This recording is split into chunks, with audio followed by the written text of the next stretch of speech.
for Sneakers Gym membership. Call Florida Health Connector, the authorized agency for Florida Blue Medicare, to get the answers you need and the service you deserve. Call today at 850-571-9006. That's 850-571-9006. Not all benefits are available in all plans. Florida Blue is a PPO and RPPO plan with a Medicare contract. Florida Blue Medicare is an HMO plan with a Medicare contract. Enrollment in Florida Blue or Florida Blue Medicare depends on contract renewal.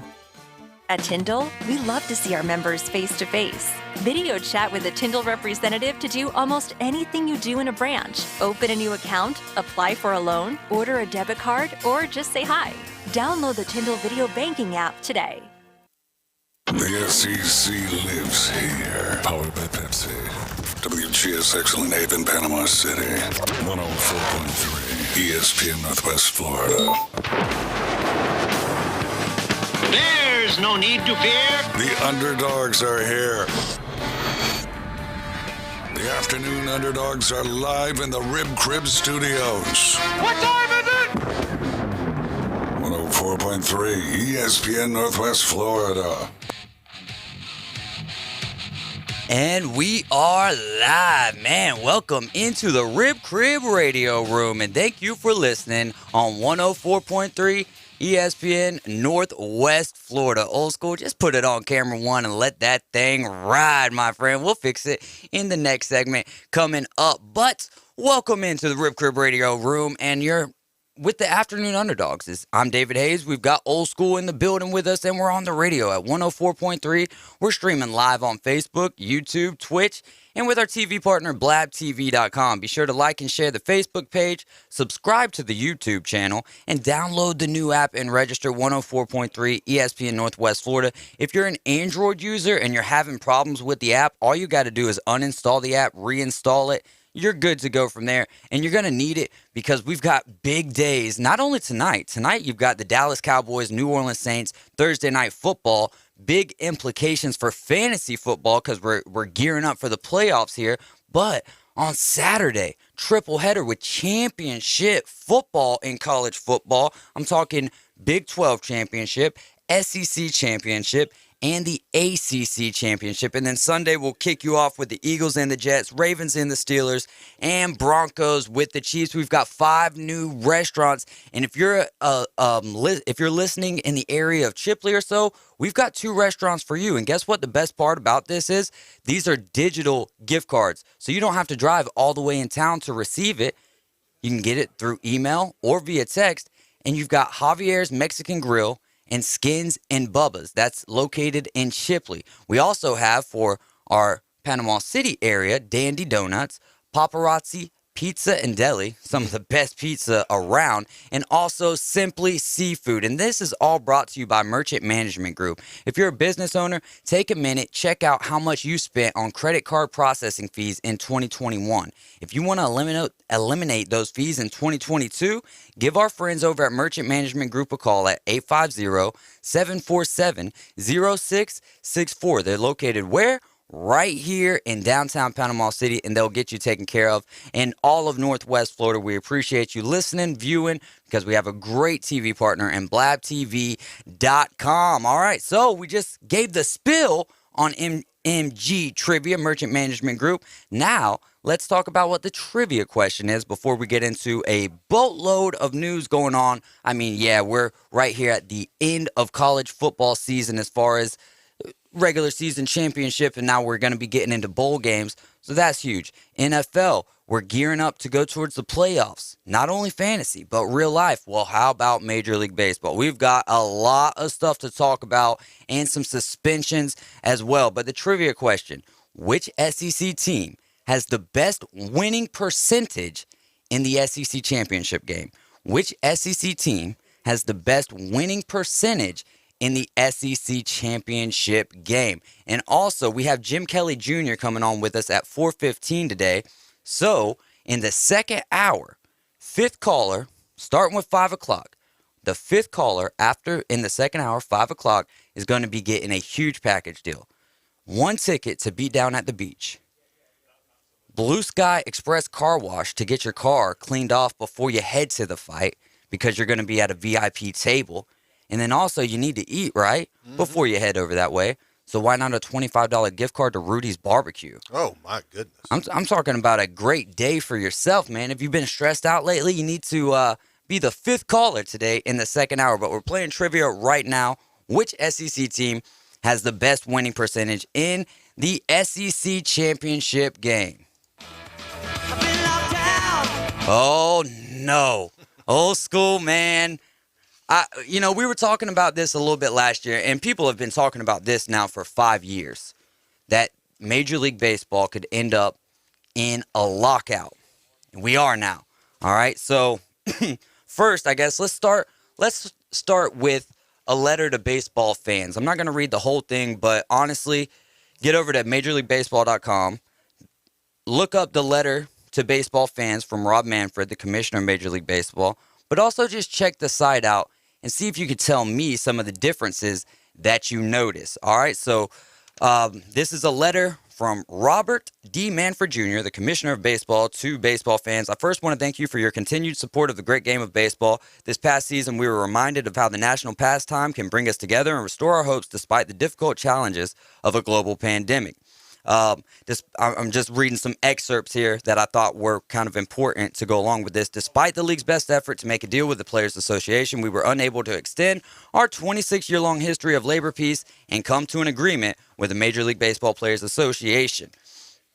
We believe that an off-season lockout is the best mechanism to protect the 2022 season.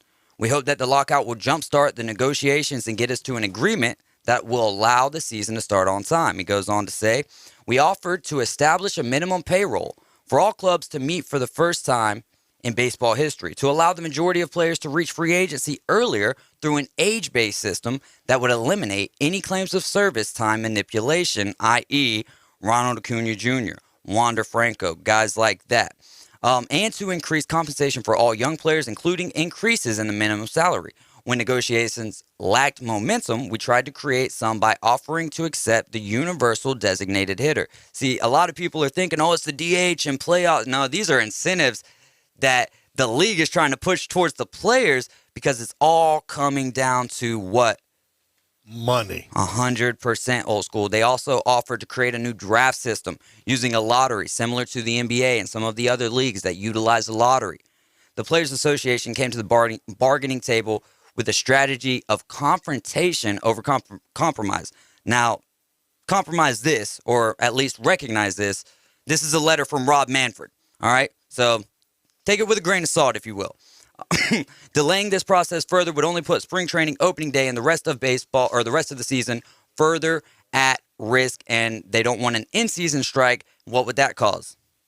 A missed World Series. So there's your letter. If you want the full letter, go to MLB.com. And then also for a $25 gift certificate to that boot store, tell me what it is that is different about MLB.com. And remember that you have to have not won in the last 30 days. We're still playing trivia. 850-215-6290. Give us a call. Let's play some trivia. All right, so MLB's in a lockout. Why? The players want a larger share of the revenue. Historically, it's hovered around 50-50 in the modern era. Currently, owners are getting 57%, while the players receive 43%.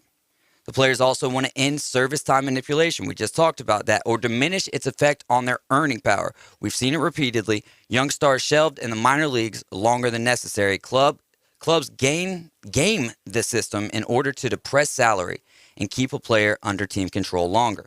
Makes sense because it benefits the team.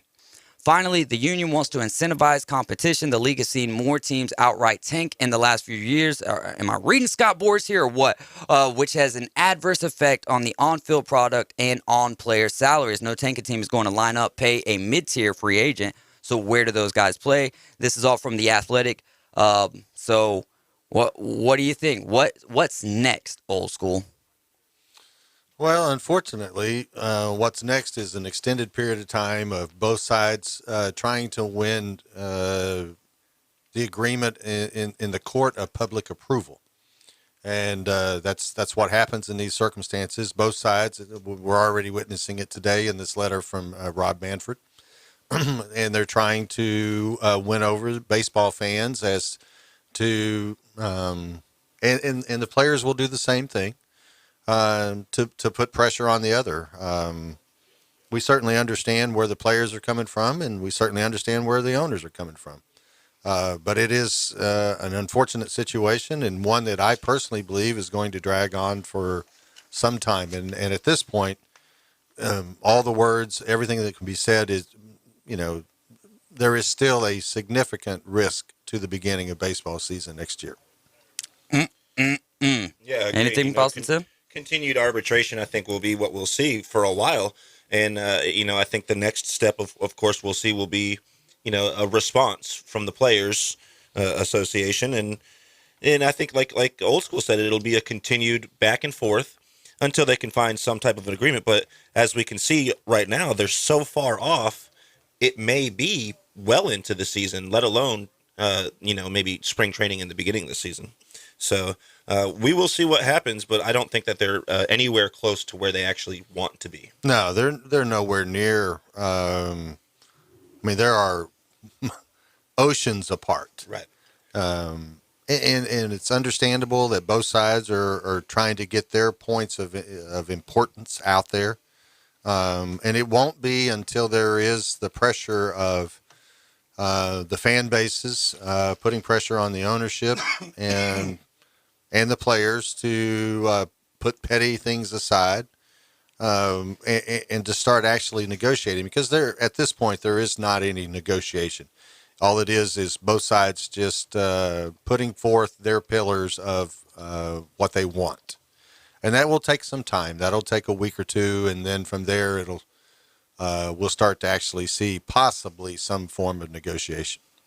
And then in the NFL world, a couple of suspensions that we're looking at: Antonio Brown, Mike Edwards, and John Franklin III are all players who are being suspended for 3 games for misrepresentation of their vaccine status. I just want to make sure I'm understanding this, Dave. These are players who misrepresented to the public through the press as to their status of vaccination, correct? Yeah. There's one really big name that I don't see on that list. A big name. Maybe the biggest of names. Biggest of all names. Yeah. Cheesehead. The Cheesehead The himself. Big Toe. The Big Toe himself. The man of myth and the legend in his own mind of Aaron Rodgers. How is he not somehow associated in this same list?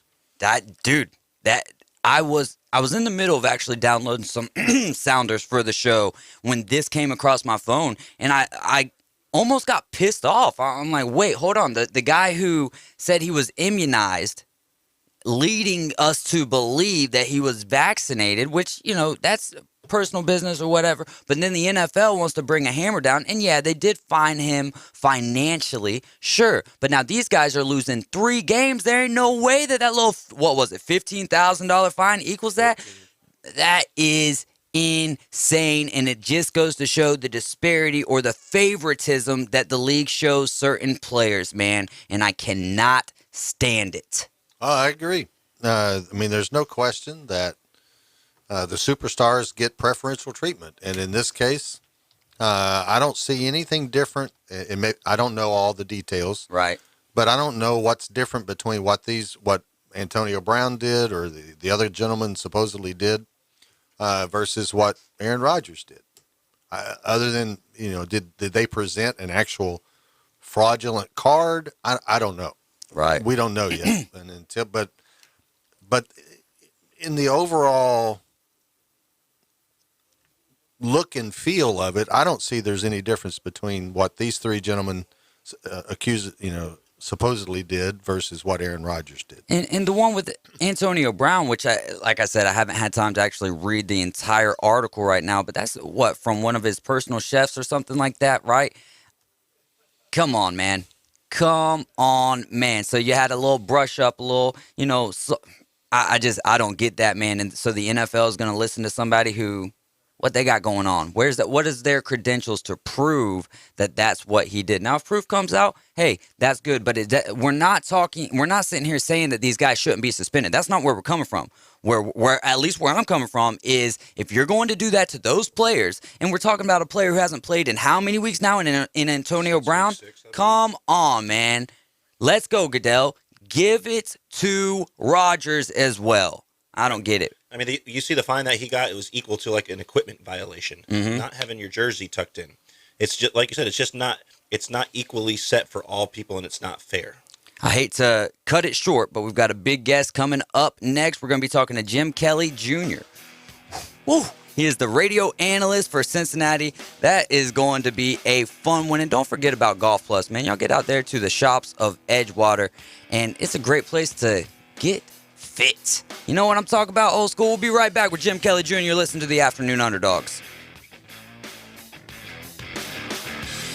Weather forecast overnight, mostly clear, cool, about 50 to 55, light northwest winds. Still dry, still sunny for Friday, Saturday, and Sunday. It'll be about 70 to 75 each afternoon, light southwest winds. Water temperature in the Gulf of Mexico holding at 71 degrees. Really no rain in the forecast right into early next week. This weather forecast has been brought to you by All About Garage Doors, your garage door repair specialist. For 104.3 ESPN Northwest Florida, I'm meteorologist Tim Root. ESPN Northwest Florida.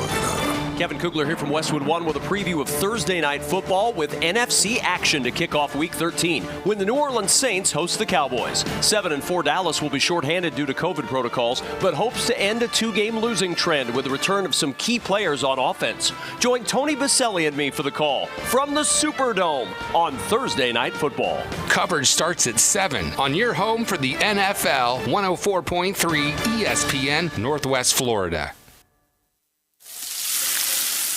We know that juicy, cheesy, grilled to perfection burger sounds amazing, but it does sound like something is missing. Pepsi, baby! The yin to this burger's yang. Burgers and Pepsi go together like burgers and Pepsi. This perfect blending of flavors makes every bite of lettuce, every sesame seed on the bun, and every sip of that crisp, refreshing, ice-cold cola a journey to Foodtopia.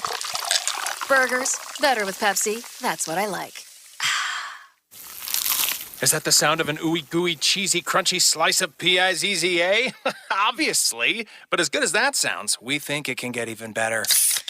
Oh yeah, that's the sound of a freshly opened fizz-filled Pepsi. The only thing that can take this flavor medley of crunchy dough, mouth-watering cheese, and savory sauce to the next level. How about another bite? Pepsi and pizza sound like a match made in heaven and taste even better. Pizza, better with Pepsi. That's what I like. Hello, Tracy's Fine Jewelry. Hello, Tracy. It's Santa. I'm so busy this year, I really could use your help. Absolutely, Santa. I'm happy to help. This year, I want to make sure everyone gets what they ask for, and I know Tracy's Fine Jewelry has the largest selection at the lowest prices. We sure do, Santa. We have some of the hottest trending styles around, and our cases are packed full of great deals. Ho, ho, ho, Tracy. I knew you wouldn't let me down. Folks, shop where Santa shops at Tracy's Fine Jewelry. Now back to the most dangerous afternoon show on terrestrial radio. Danger's my middle name. It's illegal in 5 states. The Afternoon Underdogs. Live from the Rib Crib Studio. 104.3 ESPN Northwest Florida.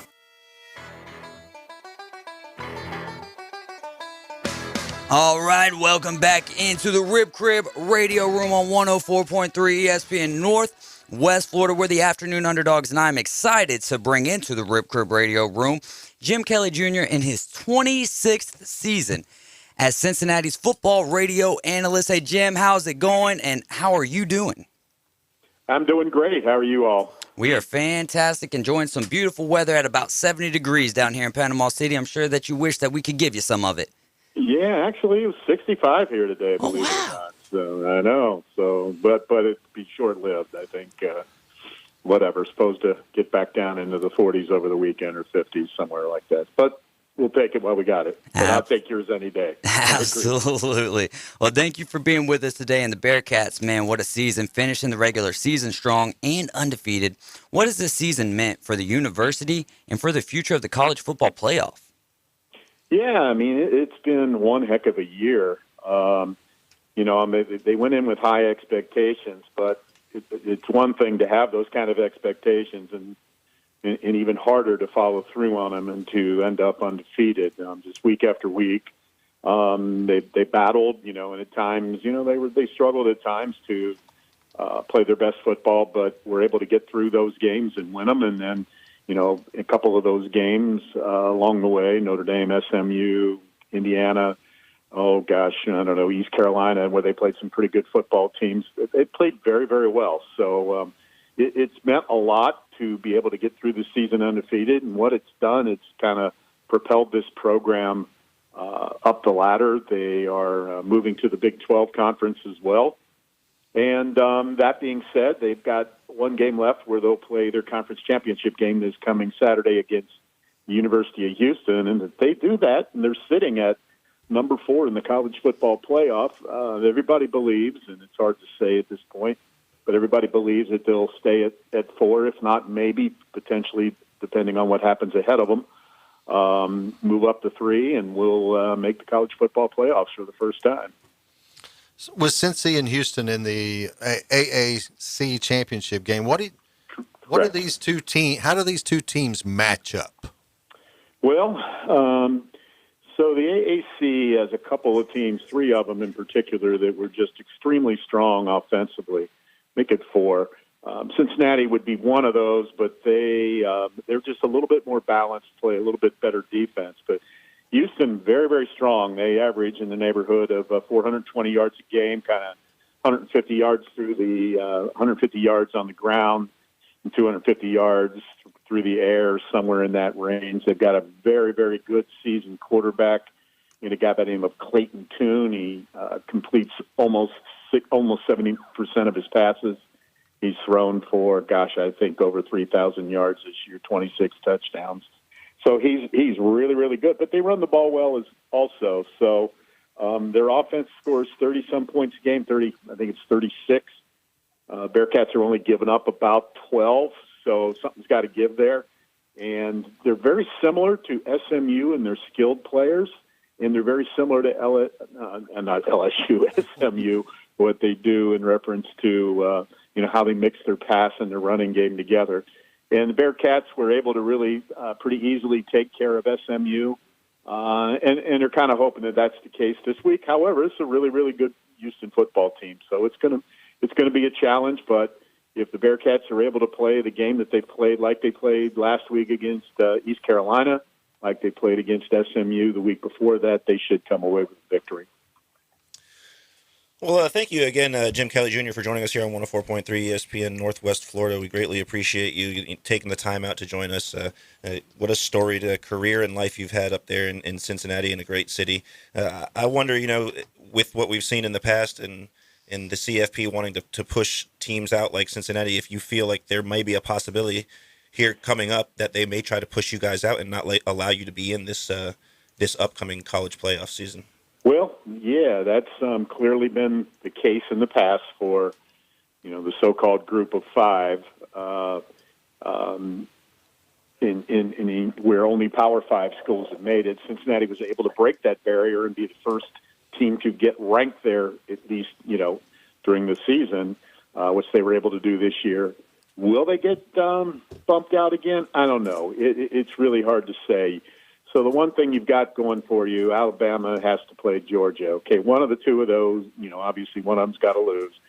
And I think the belief is that if Georgia wins, that Alabama may drop to 4, may drop, maybe even to 5, depending on, what happens in the other games. And the one you got to take a look at is Oklahoma State, who's right behind Cincinnati, who plays in the Big 12 conference championship game this week against Baylor. And I think that, what people are afraid might happen is, let's say that Oklahoma State beats Baylor maybe by 2-3 touchdowns, that they may be the one to jump Cincinnati.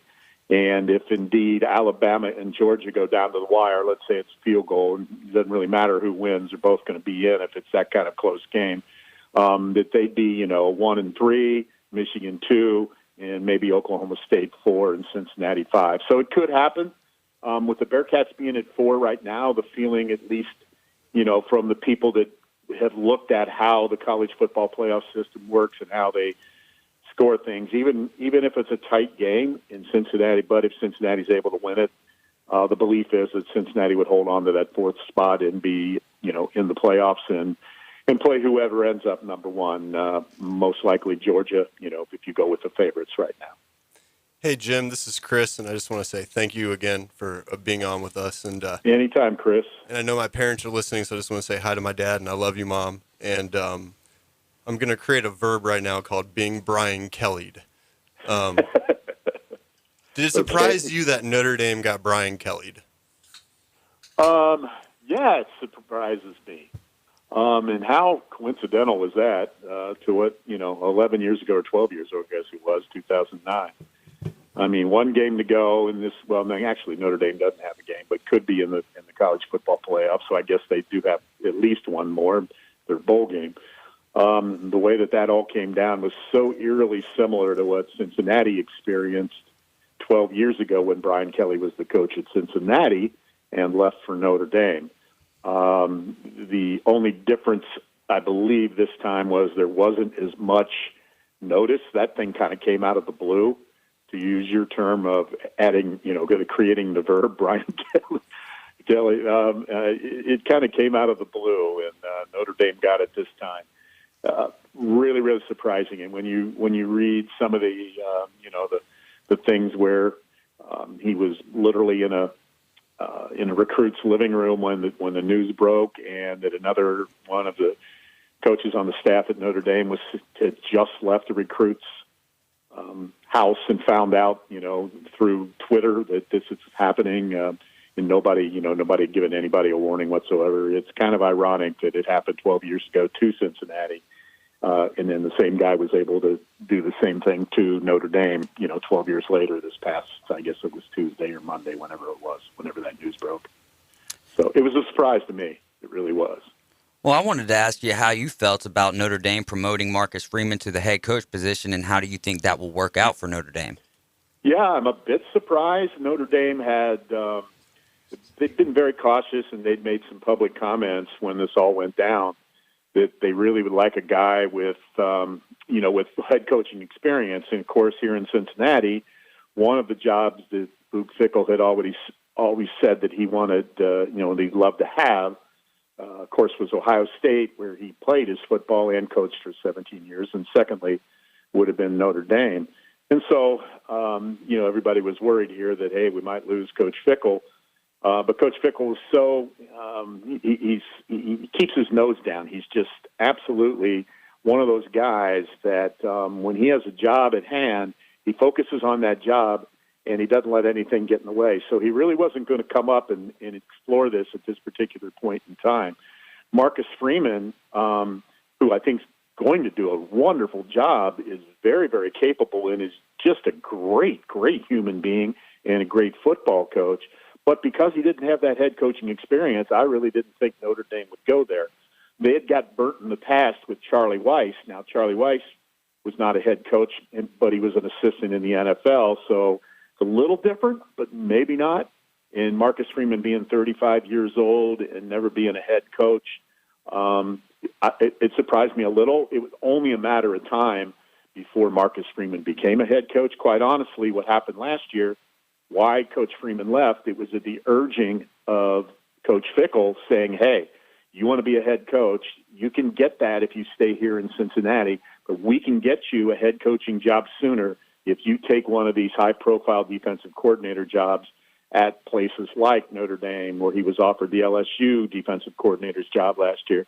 So with Luke Fickell's blessing, Marcus Freeman moved on, and how ironic is it that he moved to Notre Dame, and 1 year later, not even 1 year later, I guess maybe 11 months, almost 10 months maybe, Marcus Freeman ends up being the head coach at Notre Dame. It's quite a story and quite a success story. And I know you guys don't know him. Chris, you might, because he grew up not too far from where your dad grew up there. He's from Huber Heights, just outside of Dayton, just a little bit to the east, Dayton, northeast Dayton. and one heck of a football player. And quite honestly, I got a chance to know him. He's one heck of a human being. So I think he's going to be tremendously successful. Just a little bit surprising for me that Notre Dame went that route versus trying to find a seasoned, veteran coach out there. But I don't think they're going to regret this decision at all. Do you think that Coach Fickell's commitment to the Bearcats, which in this day apparently is unheralded because everybody else is leaving as soon as possible, do you think that the fact that Notre Dame is sitting here and they're looking at it and they're going, man, we've got this early signing thing come up. We need somebody that's willing to come immediately. And, as you mentioned, Coach Fickell's commitment was to Cincinnati this year until Cincinnati's no longer playing.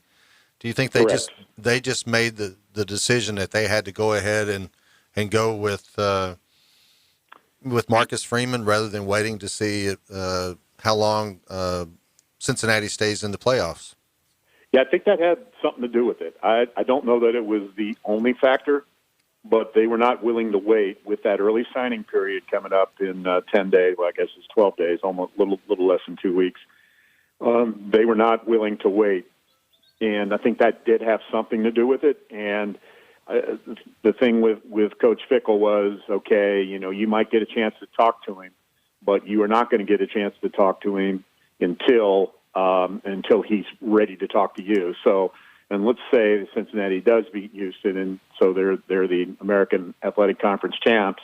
Let's say they hang out at number 4. He is not going to let that first round, the college football playoffs, he's not going to let that get in the way. So he's going to make sure he's at that game. Notre Dame clearly wouldn't be willing to wait that long.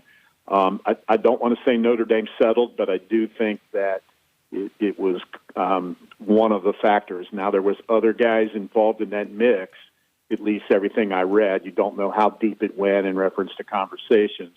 But guys like Matt Campbell at Iowa State, who Iowa State was predicted to be really, really good this year and had kind of for them, an off year. I think they ended up 8-4, maybe 9-3. They're going to a good bowl game, but they're not going to be in the college football playoffs. Another guy was Pat Fitzgerald at Northwestern. His name came up quite often for Notre Dame. So those guys were out there, and those guys are seasoned head coaches, and they would have had a bowl game to play still, but not a college football playoff, which is what Luke Fickell was looking at. And I don't think Notre Dame was willing to wait. And quite honestly, just going back to the original point, I think they liked what they see in Marcus Freeman as well. So, but I think your point's well taken. They were not going to wait around for Luke Fickell. Hey, Jim, we're up against a break. Do you mind hanging on for about 2 minutes and join us in the next segment? You got it. Absolutely. Hey, thank you so much. You're listening to Jim Kelly. He is the radio analyst for Cincinnati football. They've got a big game this weekend and also a chance to the playoffs. First team from the group of 5 that could be in the playoffs. Hey, get out to Blue Sky Car Wash, and it's so nice over there, man. It'll make you wear some sunglasses after you get out of the car wash there. Blue Sky Express Car Wash. We'll be right back. ESPN Northwest Florida, the Paul Feinbaum Show. Brian Kelly, he's been at Notre Dame, which is one of the toughest jobs, if not the toughest in the country. He played for the championship in 12. The program spiraled out of control, and then he rebuilt his staff, is now on the precipice of at least a shot at the playoffs after being last year. So I don't have any doubt he can maneuver the waters of Louisiana, and I think it's an extraordinary hire. Weeknight starting at 6, ESPN Northwest Florida. Impact Promotions along with Parkway Tire brings you Beat Down at the Beach 22. Live MMA action Saturday, December 4th at Lake Town Wharf. Ringside VIP tables and bottle service available. To reserve your VIP table, call 691-9650. General admission available in advance or at the door. Call 691-9650 for tickets. Beat Down at the Beach 21. Sponsored by Flooring Solutions and Advantage Refrigeration and Air Conditioning. Your local independent American Standard Heating and Air Conditioning dealer. I stay very active. For my 40th birthday, I ran a 50-mile race, and to train for that, I was running about 70 miles a week. But over the years, that's deteriorated to a point where even running a mile, my knee would swell, and the pain that I would have would sideline me for several days. That's Shane Mosney's story that led him to QC Kinetics. I elected to choose a combination regenerative therapy that helps my knee regenerate to a point where I'm able to get out and start running again. But more importantly, I left there with a lot of hope. QC Kinetics natural biologic treatments boost your own body's ability to restore and repair damaged tissue with no drugs, no downtime, and no surgery. Those guys have given me back a part of my life that was deteriorating. I just ran my first 10K since my therapy, so I'm trying to pick a good half marathon to run, but my goal is to run another marathon, yes. Call QC Kinetics, 850-270-3939. That's 850-270-3939. QC Kinetics, 270-3939. As a proud graduate of Auburn University, Waylon Thompson is excited to sponsor Auburn football this season. Jay Manuel of Manuel & Thompson hopes that players and fans alike remain injury-free. But if you find yourself injured through no fault of your own, call us at Manuel & Thompson. Helping injured people, that's what they do. Manuel & Thompson, 850-785-5555. Manuel & Thompson, 850-785-5555. What's your take? Give it to us. I dare you. Call or text the Rib Crib Highline, 850-215-6290. Person responsible for this catastrophe. Now back to the Afternoon Underdogs, live from the Rib Crib Studio, 104.3 ESPN Northwest Florida.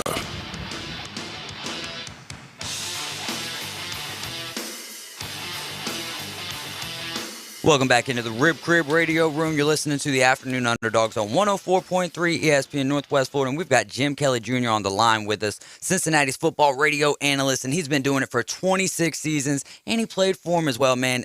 This is awesome, and we appreciate him being on. Boston Tim, what's your question? Absolutely. Absolutely. And again, thank you so much for joining us and staying over for that short break there, Jim. We appreciate that. Anytime. Thank you again. And I mean, as a person who's spent a long time in Cincinnati, I'm from a large city myself in Boston, a city renowned for specializing, in culinary uniquities. I was hoping maybe you could explain to me what exactly is this Cincinnati chili thing, and why can't you guys have something else that's what you're specializing in for food? Wow. My goodness, that's a good question. It's about as loaded as the yeah. As the So chili. actually, The chili, yes. Being from Boston, you'll get part of this. Cincinnati, in the early days was a very ethnic town. Okay, so you had an Italian area, an Irish area, a Greek area, and on and on. And for whatever reason, and I have no idea how it happened, but in the Greek side of the west side of Cincinnati, kind of in the Greek area, what's now called Cincinnati chili was developed. And basically, if you've never had it, it's a layer of spaghetti, just regular spaghetti, just like you'd have. And you all know what chili is, but this is a chili that's a lot runnier than probably the chili that you can, if you're from Texas, or it doesn't matter where you're from. You probably had a meaty chili. This one, is a little bit runnier, and it goes on as layer 2, and then you can have a 3-way, 4-way, 5-way. The 3-way is cheese, so you've got spaghetti, chili, and cheese, okay? And that's kind of the main one. That's kind of the basic one. You can add beans to it. You can add onions to it. You can have it without beans. You can have it with onions. So there's a lot of different ways to do it, and then conies go along with it. It's one of those things where, it's you have to, when a coney obviously is a hot dog with the chili and the cheese, and it's one of those developed tastes. I will tell you, when I was playing football, we'd have guys come in and say, "Hey, we're going to take you up the skyline," and we'd take them up there, and they'd say, and I won't use the words that most of them said, but how do you guys eat this stuff? This is horrible. But a year later, when they would come back after Christmas break or spring break or whatever, they didn't even go back to the dorm first. They went to Skyline first. Which answers my other question: where's the best place to get it? So it would be Skyline. Well, yeah, there's and that Skyline's a sponsor of the University of Cincinnati, and they are the biggest. There's a couple of other brands they're very, very similar. Gold Star Chili's another one you may know. Empress Chili. There's a bunch of them, but and they're all very, very similar. Just I'd say Skyline's the biggest, and in most spread. And actually, there's a handful of them because of the way that people vacation from Ohio down near you guys. When I say near you guys, I'm at least talking about the state of Florida. There's one in Clearwater. There's one now in I think in Bradenton, Sarasota, down that way. I think they're trying to build one in Orlando as well. So it's one of those acquired tastes. I can't tell you why, but people love it up here. They can't go a week without it. They go through so much cheddar cheese. You get like 2 handfuls of cheddar cheese on top of everything. It's a lot of cheese. Yes. Let me just say it this way, too. It's not the healthiest food in the world. That's my stuff. All right, I promise we'll get back to football questions, but I got one other question for you, and they do a thing called What If Wednesday. So my What If Wednesday all replied to Bearcat stuff, and they wouldn't have any answers to that. My What If for you, Jim, is what if Kenyon Martin never broke his leg? Yeah. So there's another Cincinnati topic is situations that were this close to happening that didn't because of things like that. And what you just said right there is, certainly Cincinnati, number one in the country at that time, ended up Kenyon Martin in the conference tournament ended up breaking his leg. The Bearcats ended up getting beat in their conference tournament. Don't remember exactly where they seeded, but they were not number the same 2 team without him. Yeah, where they ended up as a 2 seed. Yeah, that hurt them losing that game. But with him, would they have won it all? You guys watch March Madness or the NCAA tournament.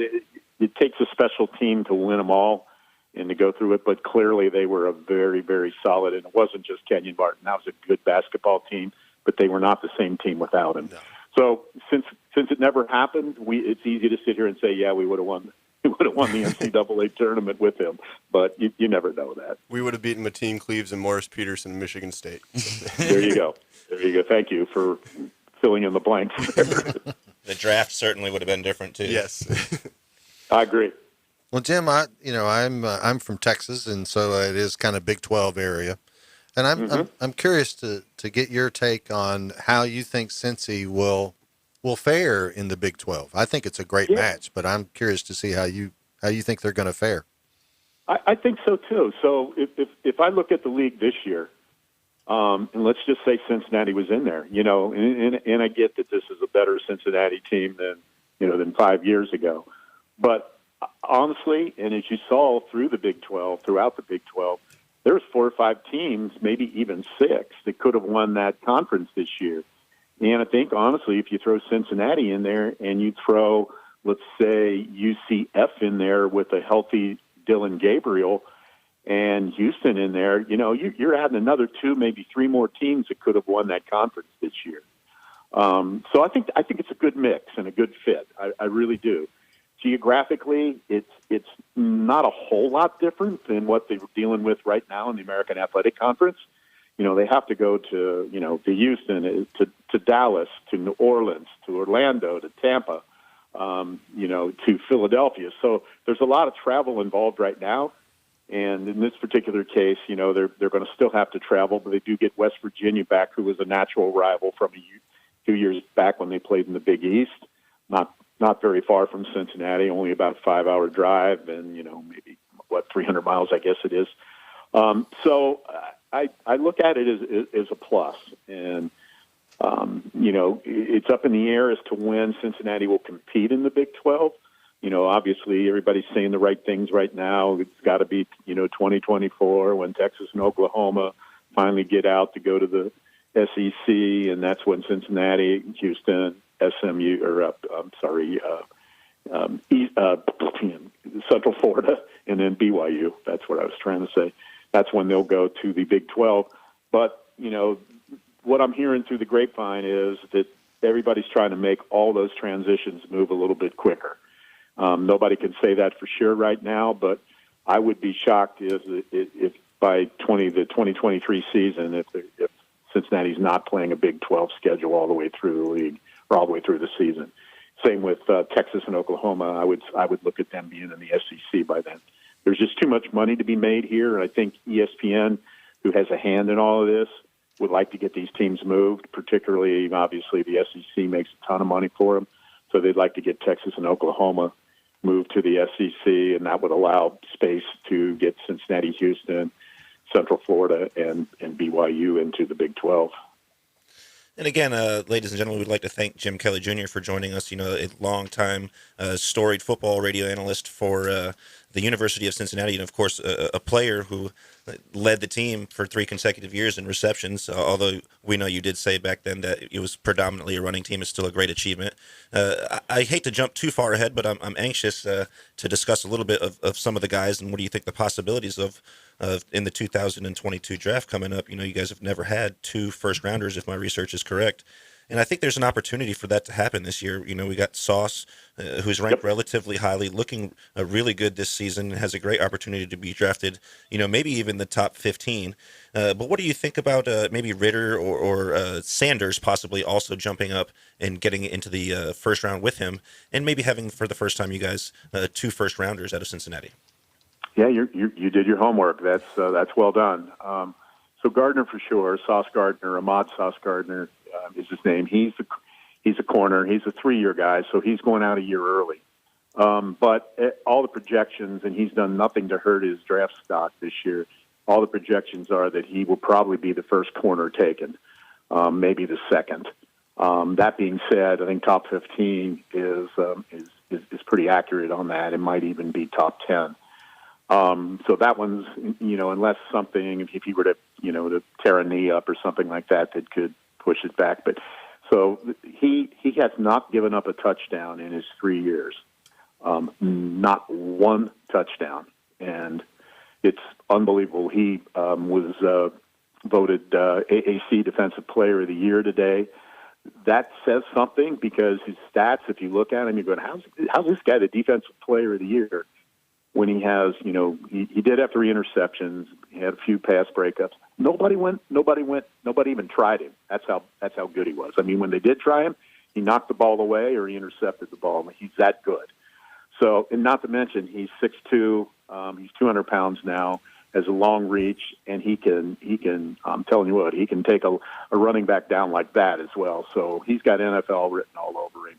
He will clearly be a first round. Beyond that, it's Desmond Ritter. And Desmond Ritter, it's going to depend on the team and what the quarterback needs. I don't think this is a great quarterback year in college football overall. And the one thing that Desmond Ritter possesses is it's the intangibles, I guess we'll call it that. He's an incredible leader. He's a seasoned guy. This is his 5th year. He seems much older than he really is at 22. And he's not a bad quarterback either. And he's deceivingly tough to read when he decides to run with the ball. Now, he doesn't run great laterally. He's not a 4.4 guy. But when he gets going at 6'4", when he gets going up the field, his stride is like, it's like 5-yard strides at a time. And he makes people take wrong angles, and he just pulls away from them.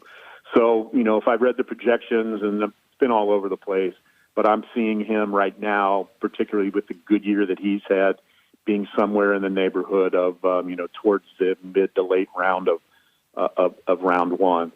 Myjai Sanders, who you mentioned as well, he's a guy that's been double-teamed, triple-teamed. You've got tight ends chipping on him, running backs chipping on him, but he can wreak havoc in there.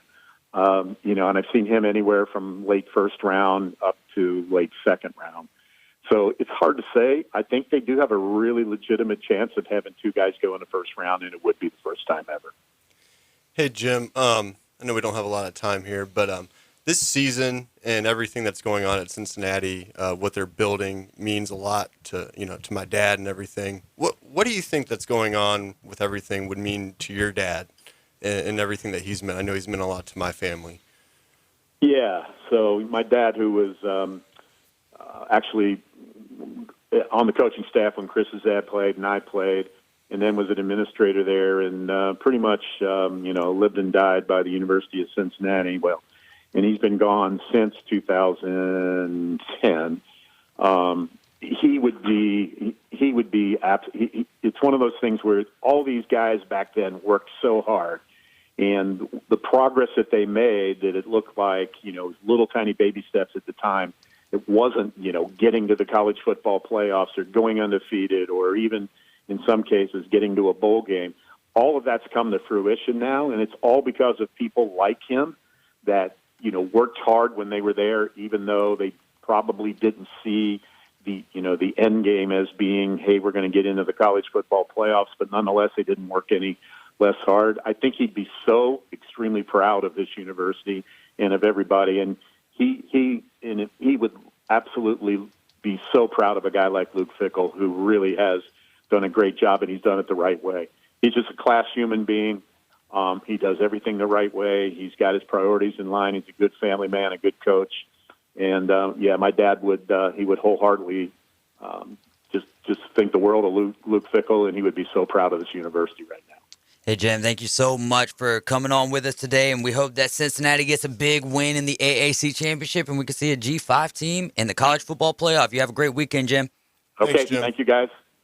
See ya. Absolutely. All right, man. What an interview again, and I really appreciate him sticking for 2 segments with us. Right State Chris, appreciate you dropping in and talking some Cincinnati Bearcat football with us, and we will be back with Defend Your Stance. You're listening to 104.3 ESPN Northwest Florida. Weather forecast overnight, mostly clear, cool, about 50 to 55, light northwest winds. Still dry, still sunny for Friday, Saturday, and Sunday. It'll be about 70 to 75 each afternoon, light southwest winds. Water temperature in the Gulf of Mexico holding at 71 degrees. Really no rain in the forecast right into early next week. This weather forecast has been brought to you by Mid-South Lumber, best little lumber yard in Panama City and Youngstown. For 104.3 ESPN Northwest Florida, I'm meteorologist Tim Root. Only 104.3 ESPN Northwest Florida could bring sports fans like you an app this powerful. The sports content you crave is always on. Live stream us everywhere you go. Now with upgraded programming and live game schedules, you'll always know when the Atlanta Braves and your favorite games are playing. Plus, interact with our local hosts in real time and so much more. The new app for the sports fanatic is available at the Apple Store and Google Play. From 104.3 ESPN Northwest Florida. Hear that? That's the plumpest, juiciest hot dogs you've ever seen getting their grill on. But we both know what'll make it sound even better. Oh yeah, it's a Pepsi to go with your hot dog. Because when you're chomping on America's favorite meal, relish, mustard, and onions perfectly blending into a crescendo of flavor, there's only one thing that makes everything about that moment better. A cold, refreshing Pepsi. See what I mean? It's like music to my ears. Hot dogs. Better with Pepsi. That's what I like. You know that sound anywhere. It's the crisp crunch of that first nacho chip. With its perfect cheese to sour cream ratio sitting atop a layer of delicious beans, it's a sip away from perfection. That's what we're looking for. Add a delicious, refreshing Pepsi and we've achieved absolute nacho nirvana. Because while you can pile those nachos high with every spicy, cheesy, savory topping, there's no topping a cool Pepsi finish. Nachos, better with Pepsi. That's what I like. Have you been to Gin Gin Super King Buffet? It's not your average Gin Gin. Well, here's what you're missing. Gin Gin Super King Buffet has competitive pricing, a great selection, extensive buffet options perfect for family dining. Menu options also include top quality seafood, hibachi and sushi bar, or select their mouth-watering crab legs by order. Bring the family out to Gin Gin Super King Buffet located next to Wonderworks at 9802 Front Beach Road on Panama City Beach. Damsel in Defense presents Defend Your Stance. Got an opinion? Time to defend it. It's the Afternoon Underdogs on 104.3 ESPN Northwest Florida.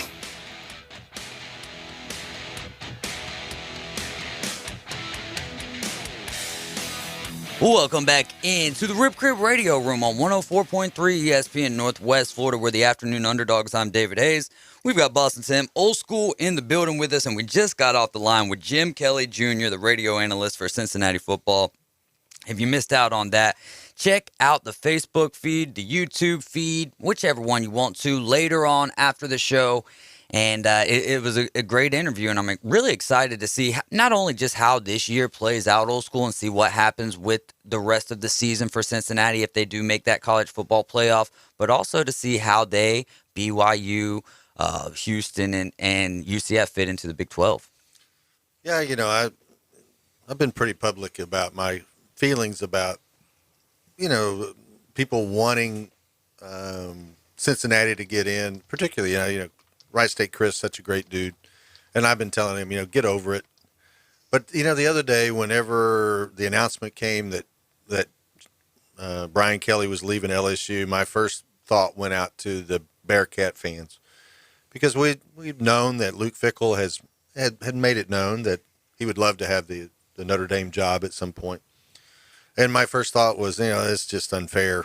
Here they are to that point, and then, Luke Fickell has to leave. But I'm just really, really happy that Luke Fickell has decided to stay and see Cincinnati through all the way to the end. And I just think that's a really nice precedent to see rather than what's been going on in college football with,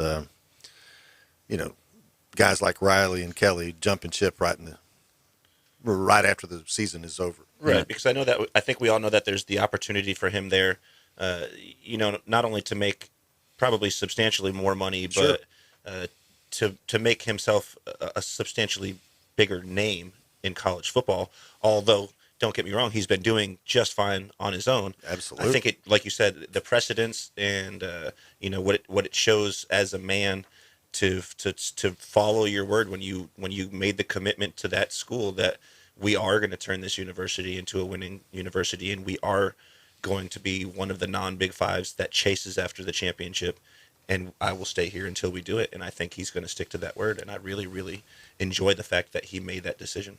If Fickell, this is from Rudy Cruz, if Fickell was truly a hot name, either Florida, LSU, or Notre Dame would have waited for him, true or false. What do you think about that? I think that they just needed to get back on the saddle as quick as they possibly could. Yeah, I agree with you, Dave, in the fact that, this early signing stuff has really put the coaches in a bad situation because they don't want to lose out because so many of the kids now sign in the early signing time period that if they're not already aligned with a school, they miss out on a whole recruiting class. So they are basically forced to make these decisions at the last moment and leave teams in the lurch.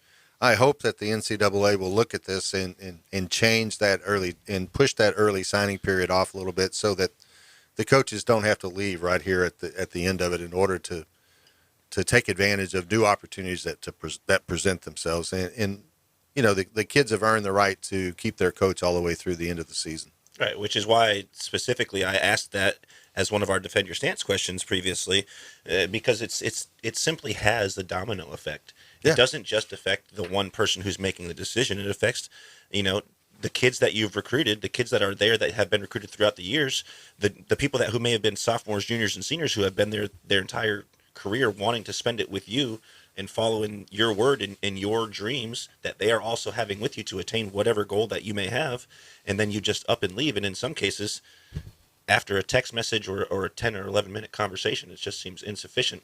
And that's why I think there should be some, safety netting, if you will, built into the contracts, not only for the coaches who can get fired in the middle of the season, but for the kids, so the coaches can't make these decisions, without finishing out what they've started, at least for that season.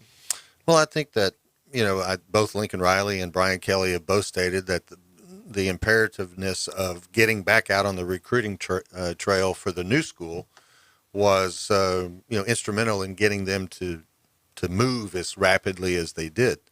I think that the NCAA has to really take a hard look at this, and I don't have a problem with having multiple signing days, two different signing periods, but it's the timing of it that is really creating issues because not only does it affect the head coach, but also, oftentimes the head coach will take his staff and then it leaves the other school, take Oklahoma, for example. If Lincoln Riley takes the majority of his staff, this really puts Oklahoma in a bind from a recruiting standpoint because they have nobody out there to be recruiting.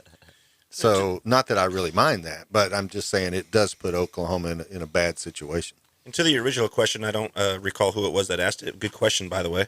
I think that, seeing Fickell and his response, I believe that they probably did reach out to him.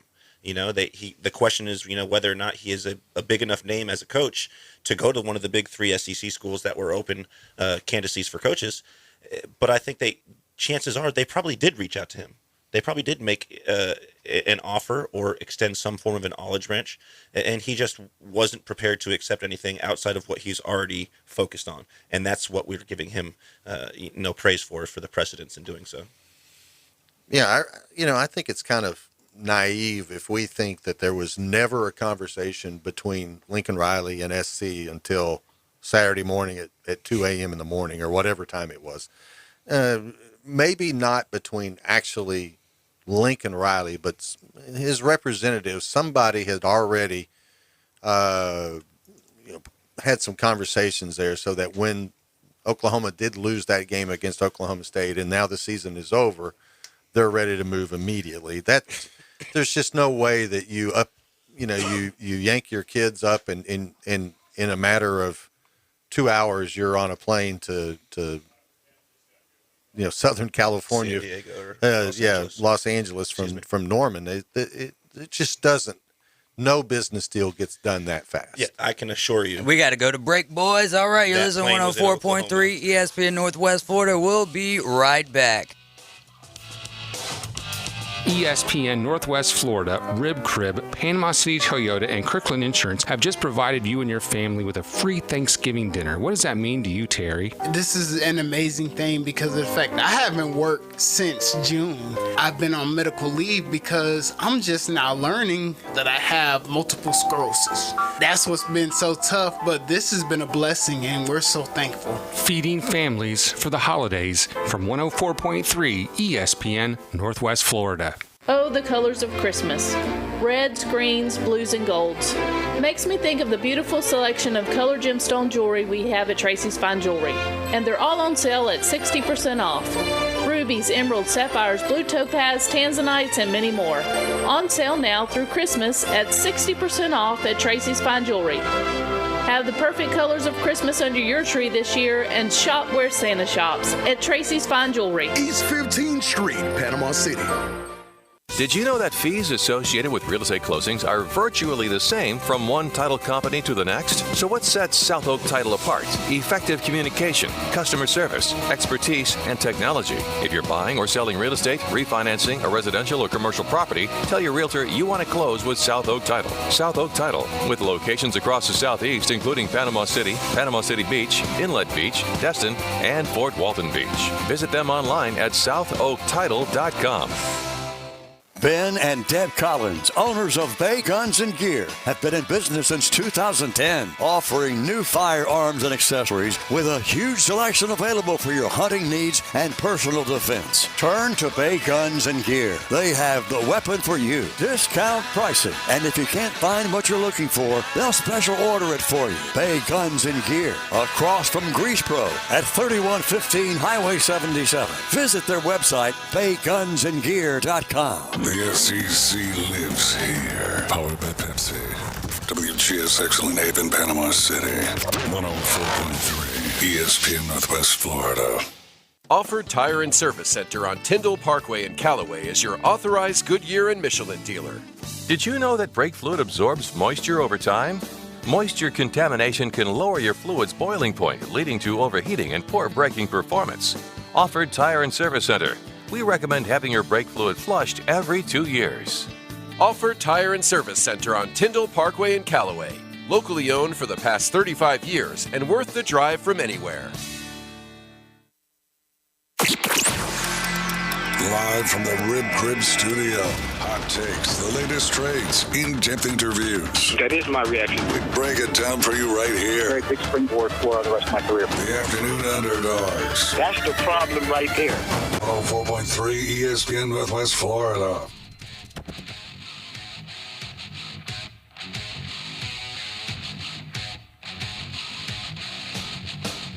Welcome back into the second hour of the Afternoon Underdogs. I'm David Hayes along with Boston Tim and Old School. You're listening to 104.3 ESPN Northwest Florida in the Rib Crib Radio Room. And we've got a big weekend coming up right here on our air, 104.3 ESPN Northwest Florida, starting with the Big 12 Championship Saturday at 10 a.m. Tune in there for Baylor and Oklahoma State. Following that, the SEC Championship, and the nightcap will be the ACC Championship, featuring Pitt and Wake, an ACC championship game that you just don't normally get to see. Hey, Boston Tim, we've got a big one coming up this Saturday, Beatdown at the Beach. We're opening up the phone lines now.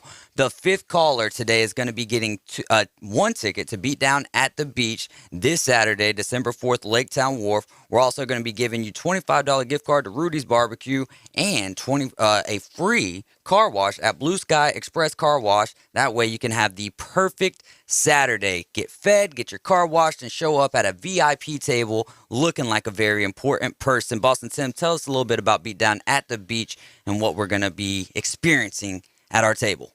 Electricity. Absolutely one of the most amazing events filled with entertainment that you can go to here in the 850 area, live at Lake Town Wharf. December 4th, Saturday, doors open 5 o'clock. Event starts at 6 o'clock. Of course, we'll have live DJs, live music, entertainment, fights. We have ladies fights. We have championship fights coming up we're very excited about. And, of course, we've got, Brazilian Jiu-Jitsu matches as well as kickboxing to go with the MMA. So very excited about the event. Come on and check us out. We still have a few VIP tables with bottle service available, so contact us here at 215-6290 or contact Rob at 691-9650. All right, let's get into one of my favorite segments of the week, and that's Dogs and Locks, where we give you some upsets and some games that we've got locked in for this week. And last week I had one of my best weeks so far. I was 8-4 total with college football and NFL. Even my dogs, not too bad, and I actually messed up my record a little bit. Then when I went back and remembered that North Carolina State and North Carolina score, hey, it was only a 4-point game, and North Carolina had 5.5 points, so I was in there like swimwear, man. I did miss the Florida State game. They were getting 2.5 against Florida. Didn't work out that way. I did have Michigan State because they trampled. Well, they didn't really trample Penn State, but they got the dub there. And then my locks were Purdue against Indiana, Iowa against Nebraska, and Cincinnati against Eastern Carolina in the college football world. Boston Tim, do you remember how you were last week? I went 4 for 4 on NFL and 2 for 4 with missing both of my dogs in the college football, unfortunately. But NFL looking good another week in a row where I was perfect. No doubt. Old School, did you even give us one last week? Yeah, I did. I got one right. Whoever's playing Atlanta. Yeah, whoever's oh yeah, the Atlanta mean won. green. But I did tell you to not take UTSA, but you wouldn't listen to me against the mean green of North Texas State. That was one of my 2 college losses. Well, let's get into them. Let's start here with our dogs. And Boston Tim, why don't you go first? Certainly. I'll start with the NFL. We're going to skip the weekend and jump into Monday night. Surprising. I thought this would be a pick'em game, but right now we're at plus 2.5 points for the Patriots, although we will be traveling about 4 hours to the west to Buffalo to be playing up there against the Bills. I do feel that with the streak that we've been on recently and the opposite streak that they've been on in Buffalo, I believe that it'll be a substantially closer game than expected, if not a 1-point, 2-point game, maybe us actually winning. All right. So I'm going to go with the Patriots for my first dog in the NFL. Old School, who do you got for the NFL? For the NFL, whoever's playing Atlanta. Whoever's playing Atlanta? That's pretty simple. So I don't know who Atlanta plays. It's a solid pick.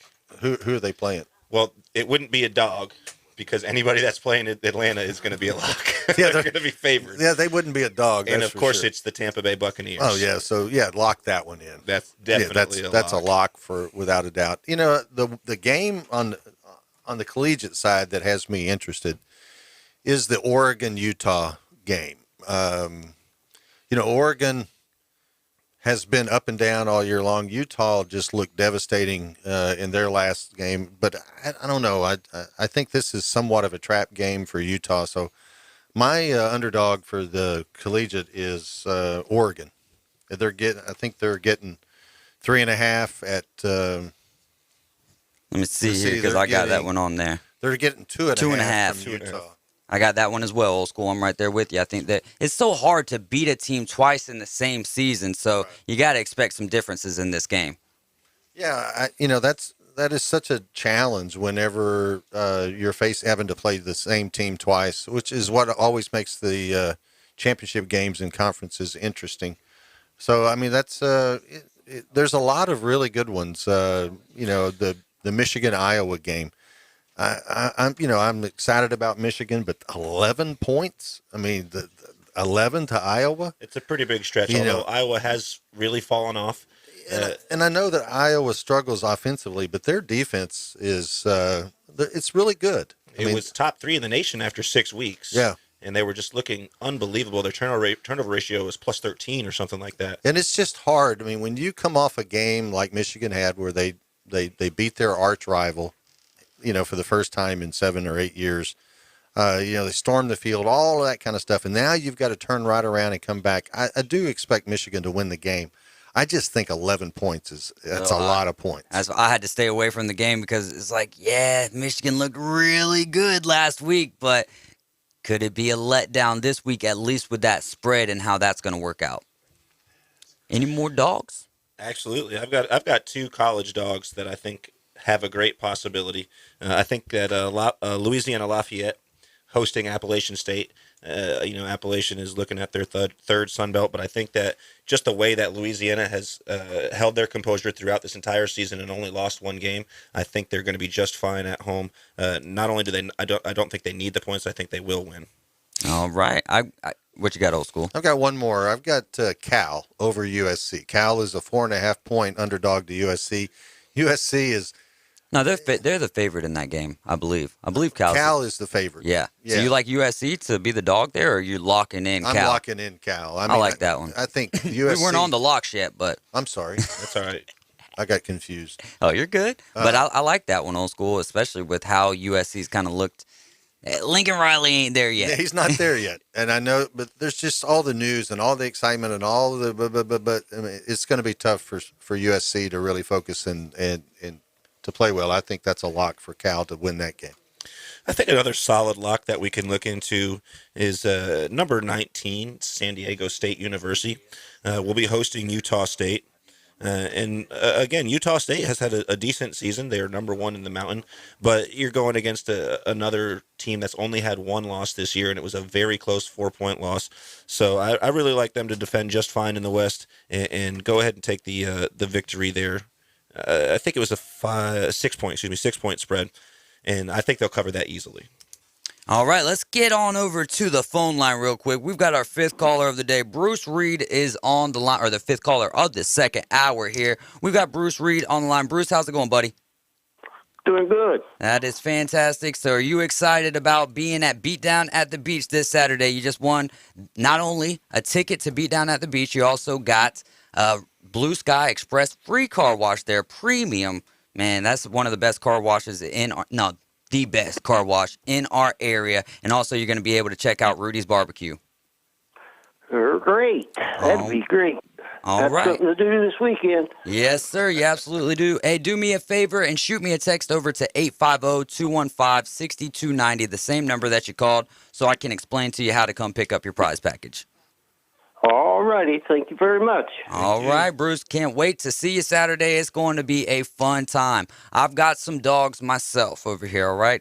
The same one as Boston Tim. I've got Oregon with the 2.5 going up against number 17 Utah, or same as Old School. And the reason for that is, like I said, really tough to beat somebody twice in the same season, even if that last one was a drubbing by Utah, which actually kind of gives a little bit more momentum, if you will, for Oregon.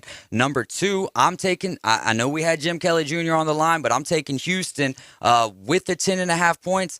I'm actually taking them, I think. I might waver a little bit here. I'm taking Houston to win the game, though, boys. And we'll talk a little bit more about that tomorrow. And then my last one, and really this is just a button pusher. You know, I sit behind this board all day and I'm pushing buttons a lot. So let me push Old School's buttons. Give me Bama. Give me number 3, Alabama in the SEC championship with 6.5 points, because really I think Georgia could win the game, but it'll be a closer game than what people are imagining, especially after that Iron Bowl performance. So give me 6.5 with the Tide. Dream on, son. Dream on. Hey, you go back and forth every day. I really don't know who you got winning the game. I'm playing the James Hale side of things, which is both sides, depending on what 15-minute segment we're in for the day. Oh, no doubt. Tyler Bishop says, boo this man. Hey, it's all right, Tyler. I feel you, man. I know you're a big Georgia fan. I got to roll with the tide on this one. And also want to give a big shout out to Barrett Townsend. It's his birthday, man. We've had a load of birthdays here in the end of November and here in the beginning of December. But happy birthday, Barrett. We appreciate you and all that you do. Let's get into some locks. Oh, that was a little loud. Sorry, old school, for you. You're going to need a hearing aid after that. What you got, though, bud? What you got for a lock? Well, you already gave yours. Yours is Cal against USC. Boston Tim, hit me with a lock. I gave my college lock already just before we gave your dogs, because we like to interrupt you and jump ahead of you all the time. I love it. Apologize for that. I love it. So I did give my my lock for college, which was number 19, SDSU, giving up 6 points over Utah State. I think they'll cover that easily. I do apologize, though. I said their only loss was a 4-point loss. It was a 10-point loss to Fresno State. But again, a tight game and a close game and a great season. They've been strong all year, so I think they'll cover no problem. My NFL lock, however, I think is an easy one, and again, will cover by plenty, double digits most likely. 4.5 points the Baltimore Ravens are giving up to the Steelers going into Pittsburgh. You know, the way we've seen Big Ben after he's come back from his additional injury this year, he just didn't look very good last week. And I don't think he's going to be able to sustain. I think he's going to continue to go down the negative path, downhill, until they finally decide either we're going to have to give you the rest of the money and allow you to sit for the rest of the season, or you're just going to have to go. And I think that with Lamar having the absolute worst game he's had since he's been in the NFL this past week, this week coming up, I think he'll do the complete opposite and go off. I see him putting up 400 total yards between passing and rushing and really putting on an offensive show this week. So I have Baltimore by way more than 4.5. We're already in the NFL. My goodness, moving right along. All right, before we get to break, I'll get my college football locks. We'll come back. We got Michigan Eddie on the line. What you got, old school? I got one more lock. Yeah, what you got? You're good. Go ahead. Georgia. Yeah, that's a good lock, baby. Bank it. That's what I'm talking about, man. That's what I'm talking about. We'll see how it goes, man. It's going to be a hell of a game. There's no doubt about that. My lock, San Diego State, number 19, San Diego State against Utah State. They only need to cover 6 points. I love that there. On the opposite of you, Boston Sim, I like App State. Louisiana just lost Billy Napier. Maybe that could cause some momentum, or maybe it could have a drop in momentum. So I like App State. They've had a great season. We'll see how that one works out.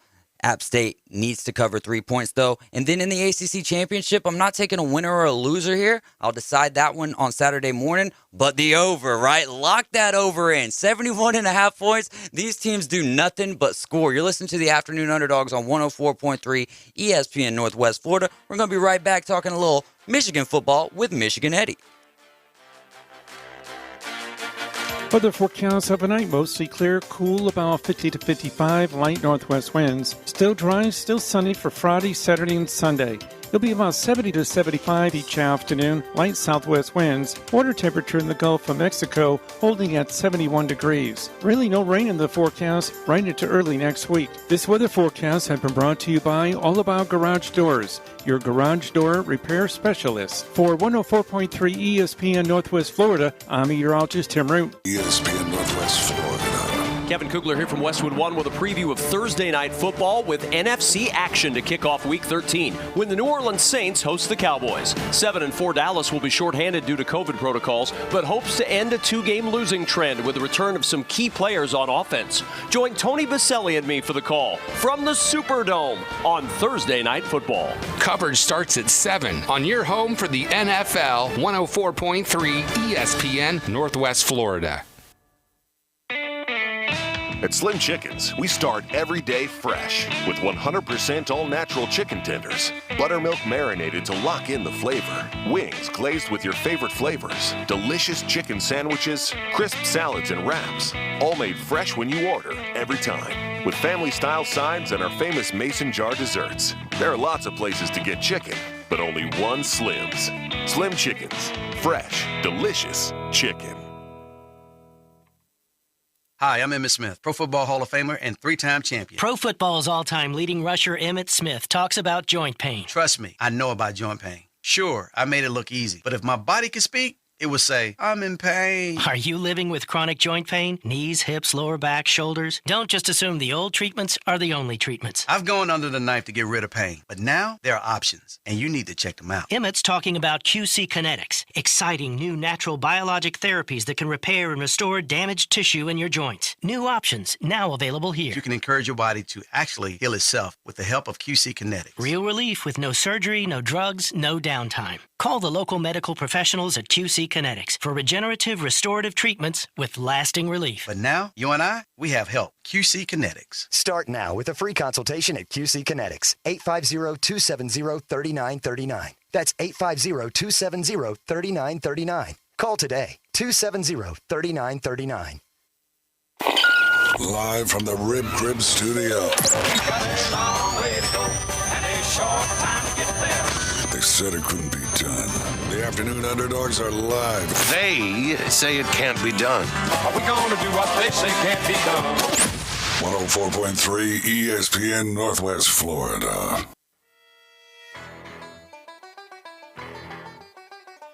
And we are back. You're listening to the Afternoon Underdogs. It's Boston Tim, Old School. I'm David Hayes, and we're on 104.3 ESPN Northwest Florida. Where are we at? Come on, Old School. Say it for me. We're in the Rib Crib radio room. You took too long. You gave me dead air. You're getting me in trouble. I was going to say Panama City. We're in Northwest Florida, brother, so you're over 2 there. Michigan Eddie, welcome in to the phone line. What you got for me, bro? Go Blue Trucks here. It's Representative Tony Spectino. Hey, Rib Crib hotline out of the Slim Chicken Studio. No, it's not. Don't tell me what it is, brother. It's the Rib Crib radio room, and there's no hotline right now. So if you would like to sponsor the hotline, I changed it yesterday, starting December 1st. So if you would like to sponsor the what was formerly known as the Rib Crib hotline, call Kat. K-A-T-T. All right. So there we go. Or give her an email, katt@gsmedia.fl. All right, let's get it going. What you got for me, Michigan Eddie? So you had the Cincy radio announcer. You want to kill 2 birds with 1 stone of 2 playoff hopeful teams. The Detroit News beat writer for Michigan is actually Angelique Shangela. She's on Fox, ESPN, and what have you. But she graduated from Cincinnati, but it's the Michigan football beat writer. And we actually met her at the College World Series back when Michigan played Vandy. So you should probably give her a shout out on Twitter or email her, and you might be able to get her on the show. And she's very insightful, and she's an awesome lady, and she's got a great Twitter feed, her and her mother. And by the way, you're talking about Skyline Chili, Cincinnati Chili. It's a unique taste. I love it personally, but Skyline is big. It's only big because it's a chain. Yeah. So they're scattered throughout. So now that we don't have Jim on the line with us, I didn't want to just be Boston Tim in it like that, and I'm glad that he did because it created an interesting conversation. But Leanne one time went to Cincinnati and brought back some, or I don't know what it was, but we got some cans of Skyline chili. Skyline. It was Skyline chili. It came in the can, and I remember opening it up, sticking a spoon in it to taste it before I put it on the hot dog, and I can't even do it, man. I had to go to Walmart and get like a regular can of chili because it was just so soupy. Which is why Eddie would like it, because as all Michiganders are, they very distasteful, so of course he would enjoy it. We're very diverse, pal. Get it straight there, dude. I can't get it straight. My vocabulary is not what it used to be. If we're ever in Boston together, you're never going to be invited to Finn McCool's, the Michigan bar in Boston. You're not going Boston, Tim. No, we only go to bars where there's things going on. We would never go to Finn's. We walk past Finn's to go to the good bars like Tam's or something like that. There's a good Irish bar we went to too, right down the block from there. So that was good. I forgot the name of it, but they had a good Irish pub. Anyway, I digress. Anyway, all I gotta say is that top Michigan football, Aiden Hutchinson, Defensive Player of the Year. Jake Moody, Kicker of the Year. Tons of accolades for the Michigan Wolverines, for the All Big Ten squads, both on the offensive and defensive side, like you would expect for the season they had. And I'm very interested to see how championship Saturday is going to play out, or championship week, if you will, because there's game Friday and Saturday and all that. What say you? I just want to know from you, in your heart of hearts, is Michigan going to cover that number of, 10.5, 11?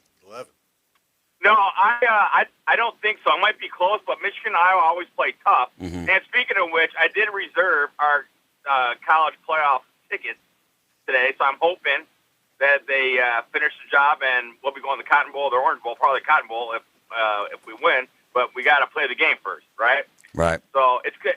If you know about the Iowa-Michigan history, even in the '97 team, the team that almost beat us that year, that went undefeated and won the Rose Bowl, Wazoo and all that, was Iowa, when Iowa had Tim DeWhite. We had to come back and win in the second half. And Marcus Ray told me a story about how Coach Carr said, because Brian Reese was having a terrible game. I was a cadet at the academy at the time. So I was just hearing during our football game, scores from across the country, Michigan's losing. And I guess Coach Carr said to Brian Greasy, "You got in this mess, you got to get us out." And that's all he said. And they did. They did. They won it, you know? Thank and goodness they whooped up on Penn State that year, like 34-8 in Happy Valley, and beat Columbus. So it was an awesome year, man. Anyway, so we had it's gonna be close. You didn't call in yesterday, did you, Michigan Eddie? Negative, I did not. Old School had a great What If Wednesday, and what if Jim Harbaugh had won the Super Bowl with the San Francisco 49ers? Where would Michigan be now? I don't know. You could go one way and say, he lived in San Francisco when his dad was coached out there in Palo Alto, So, he was raised more so in Ann Arbor, but he did spend some of his childhood in Palo Alto and all that. You could say, I like it in California. I think his wife's from California, we'll stay out there, Or you could say, hey, I've done it at the NFL level. Michigan needs a football coach. I've never won a natty at the college level. Let's just check each box. And let's go to Ann Arbor, a town that's God's country that I love, and I'm going to raise my kids there. You go either way.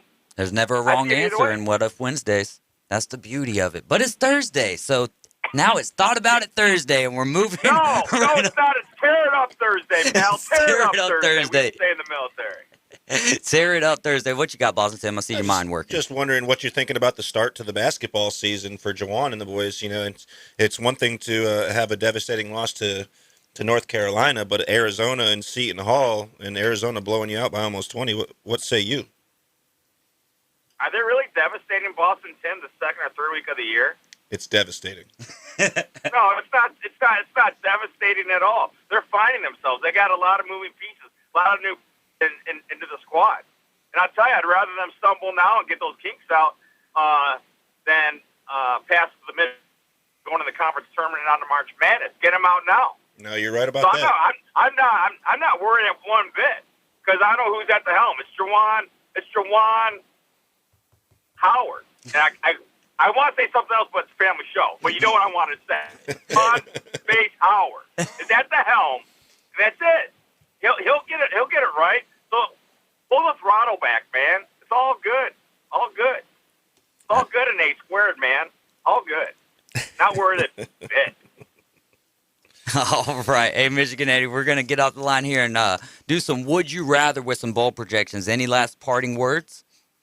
Cold Truck Street errors wherever I'm putting back to them. And I'll tell you what. Watch out, Indy. The Wolverines are coming down. It's great to be a Michigan Wolverine. Beat Iowa. I'm out. See ya. Never a dull moment when Michigan Eddie is on the line with us.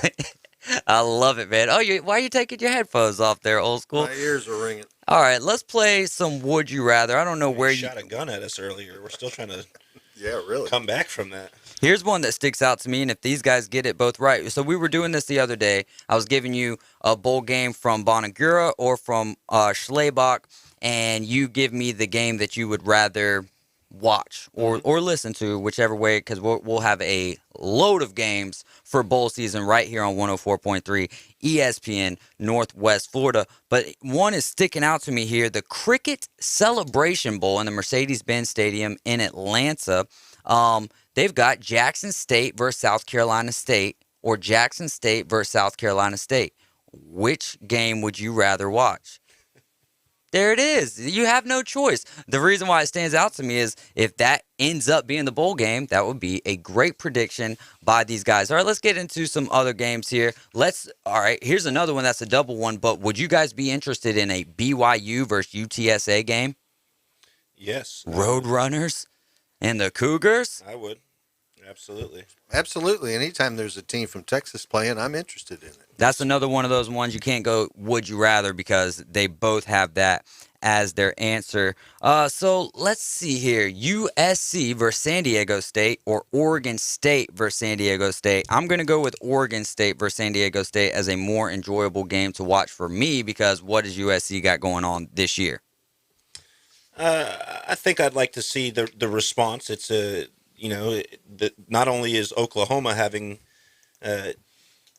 what had happened to them is going to cause a reaction with them, but the same thing will happen with USC receiving Lincoln Riley. So I'd like to see if they pop off. I'd like to see them play in that championship game or bowl game, rather. Excuse me. Yeah, I'm interested to see the Trojans. I watched a little bit of the game the other night against BYU, and they're offensively, I thought USC looked pretty good. Defensively, they're a screen door. But all I knew is when they hired Lincoln Riley, I was like, I know he's an offensive genius, but I hope he brings a defensive coordinator because they are in bad need of some defense. Yeah, they are definitely in dire need of that. We just got a text in from Professor Plum. You might like this one. I know you gave him a little trouble yesterday with one of his texts, but Michigan Eddie, timeout. And then he texts me in parentheses. He says, David, you may be too young, but this is a subtle reference to Michigan calling a timeout that they didn't have in the basketball championship game in about 1995. And I texted back, Chris Webber, right? Fab Five?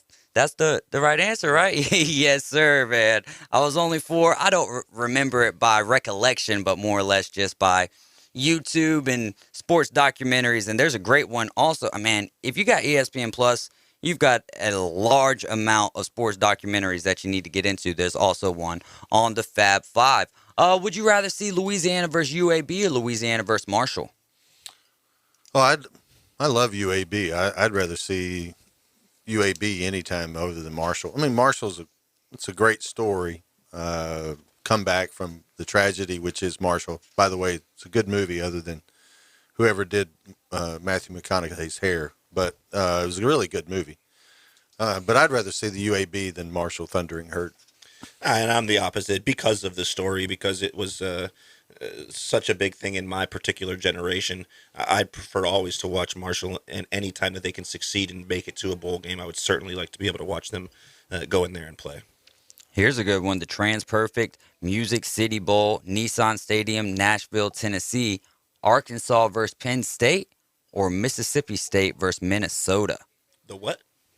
The TransPerfect Music City Bowl. I thought it was like a full sentence. I was like, are you kidding me? They're really stretching these things out now. It's the Music City Bowl. That's okay, what I thought it was. Okay. I'm just, whoever You're just paid reading them. it off. Yeah, No, I'm just reading it off, man. They get wilder and wilder. Yeah, they absolutely do. What were those two again? Arkansas, Penn State, or Mississippi State, Minnesota? I'd rather see Arkansas, Penn State. I think that the voting public would also all like to see that, but for me, I would like to see the other. Was it Mississippi State? Mississippi State, Minnesota. And Minnesota. Yeah, I like that, man. And think about how dangerous Minnesota would be if they never lost that running back. What's his name? Muhammad Abraham. Yeah, in that first game against Ohio State. But I like the run game that Minnesota has, and then the air raid Mississippi State. I think that would be a great battle. Let's see. Last one for this segment. We'll come back and do some more in the next segment. North Carolina State versus Kentucky, or Clemson versus Auburn for the Tax Slayer Gator Bowl in Jacksonville. I think I'd prefer to watch the Auburn game. The Tiger Bowl? Absolutely. Any opportunity to get our affiliates and an extra game up on the radio waves here at 104.3 ESPN Northwest Florida, I'm certainly down to do that. Old school? Yeah, I think it'd be fun to see the two Tigers go at each other, and then at the last moment, the Eagles swipe in and take. Old school, I'm right there with you guys. I think North Carolina State versus Kentucky would bring a great matchup as well. But I think it would be more interesting to see Clemson in a down year, Auburn in a down year, taking on each other. I got another what if. Yeah. What if the state of Alabama only allowed the teams to have one mascot instead of two? Well, you can make the argument that they've got three because back in the day some people were calling them the Plainsmen. So you have that as well. But I'm just talking about officially. Officially. Well, they're not. But is the eagle really the mascot, or is it just like a spirit animal? It's a spirit animal. Yeah. But I'm just saying, Alabama's got, I think 2 or 3 mascots. What does Alabama got? Well, they got the Tide. I mean, they got the Red Tide. They've got the Crimson Tide. They've got the Elephant. They've got. But the elephant is the mascot, and then no. They've got Darth Vader. I mean, they got them all. So many representations. Yeah, I think they do that because here soon they've been preparing over the course of the last 3 or 4 decades and adding additional mascots because soon enough they will also add additional teams. Alabama, I'm sure, will have 2 or 3 full college teams just for Alabama here soon. With the number of recruits that they seem to steal every year from all the other teams, they might as well just have 3 full squads. But I just thought it would be, it's a pretty good what if they were only allowed to have, one mascot. If you're headed east on 15th Street towards Callaway, I would steer clear of that because there's a nasty wreck holding up traffic. That's Sherman headed towards Callaway. So if you have an alternate route that you could take from there, I would suggest you do so. That's from Joseph Yon, and we appreciate the update. And thanks for listening as well. You're listening to the Afternoon Underdogs, 104.3 ESPN Northwest Florida, and we will be right back. It's the Coach James Hale Show, weekday mornings 7 till 9 on your station for the best local sports talk. 104.3 ESPN Northwest Florida. But this is number one, overcoming history. The last 6 times Georgia has played the mighty Crimson Tide, they've lost. They've lost in the SEC championship games. So you got to keep it close. But that's one thing, the mental part. Can we beat Bama if it gets close and the second half is close? Watch out. Alabama will not quit. ESPN Northwest Florida. Mid-South Lumber has you covered when it comes to home improvement projects, offering custom-built doors, MI windows, Trex decking, and James Hardy, as well as vinyl siding. Job site deliveries available too. Have farm animals? Check out the complete line of FRM and ADM animal feeds. Delicious Chautauqua wines are available at their Youngstown store. Mid-South Lumber, the biggest little lumber yard in Panama City and Youngstown. I'm Bobby Likas with today's Car Clinic Minute. We've all heard do the hustle, but the newest dance is do the buckle. Who could be behind this latest craze? I'll give you a hint. Think Detroit. No, not Motown. I'll tell you. The Car Clinic Minute. It's Bobby Likas Car Clinic, brought to you locally by Hewitt Tire and Auto. Call 850-769-7323. Your certified AAA service center and hometown towing. Visit them online at HewittTire.com. On Airport Road in Panama City. That's 850-769-7323. Hewitt Tire and Auto Center and hometown towing. Do the Buckle is a creation of, and it's all about, what else? Buckling up.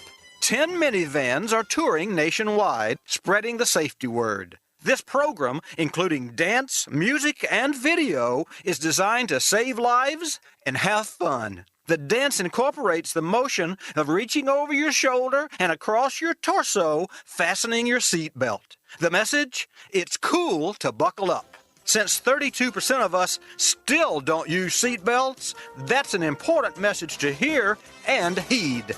I'm Bobby Likas. Like us, you'll love us. The number one SEC call-in show is now twice as big.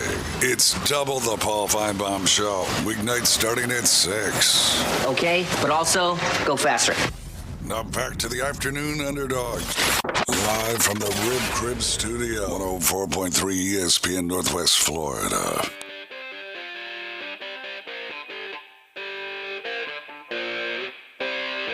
Welcome back in to the Rib Crib Radio Room. You're riding with the Afternoon Underdogs. I'm David Hayes. We've got Boston Tim. Old School is in the building with us.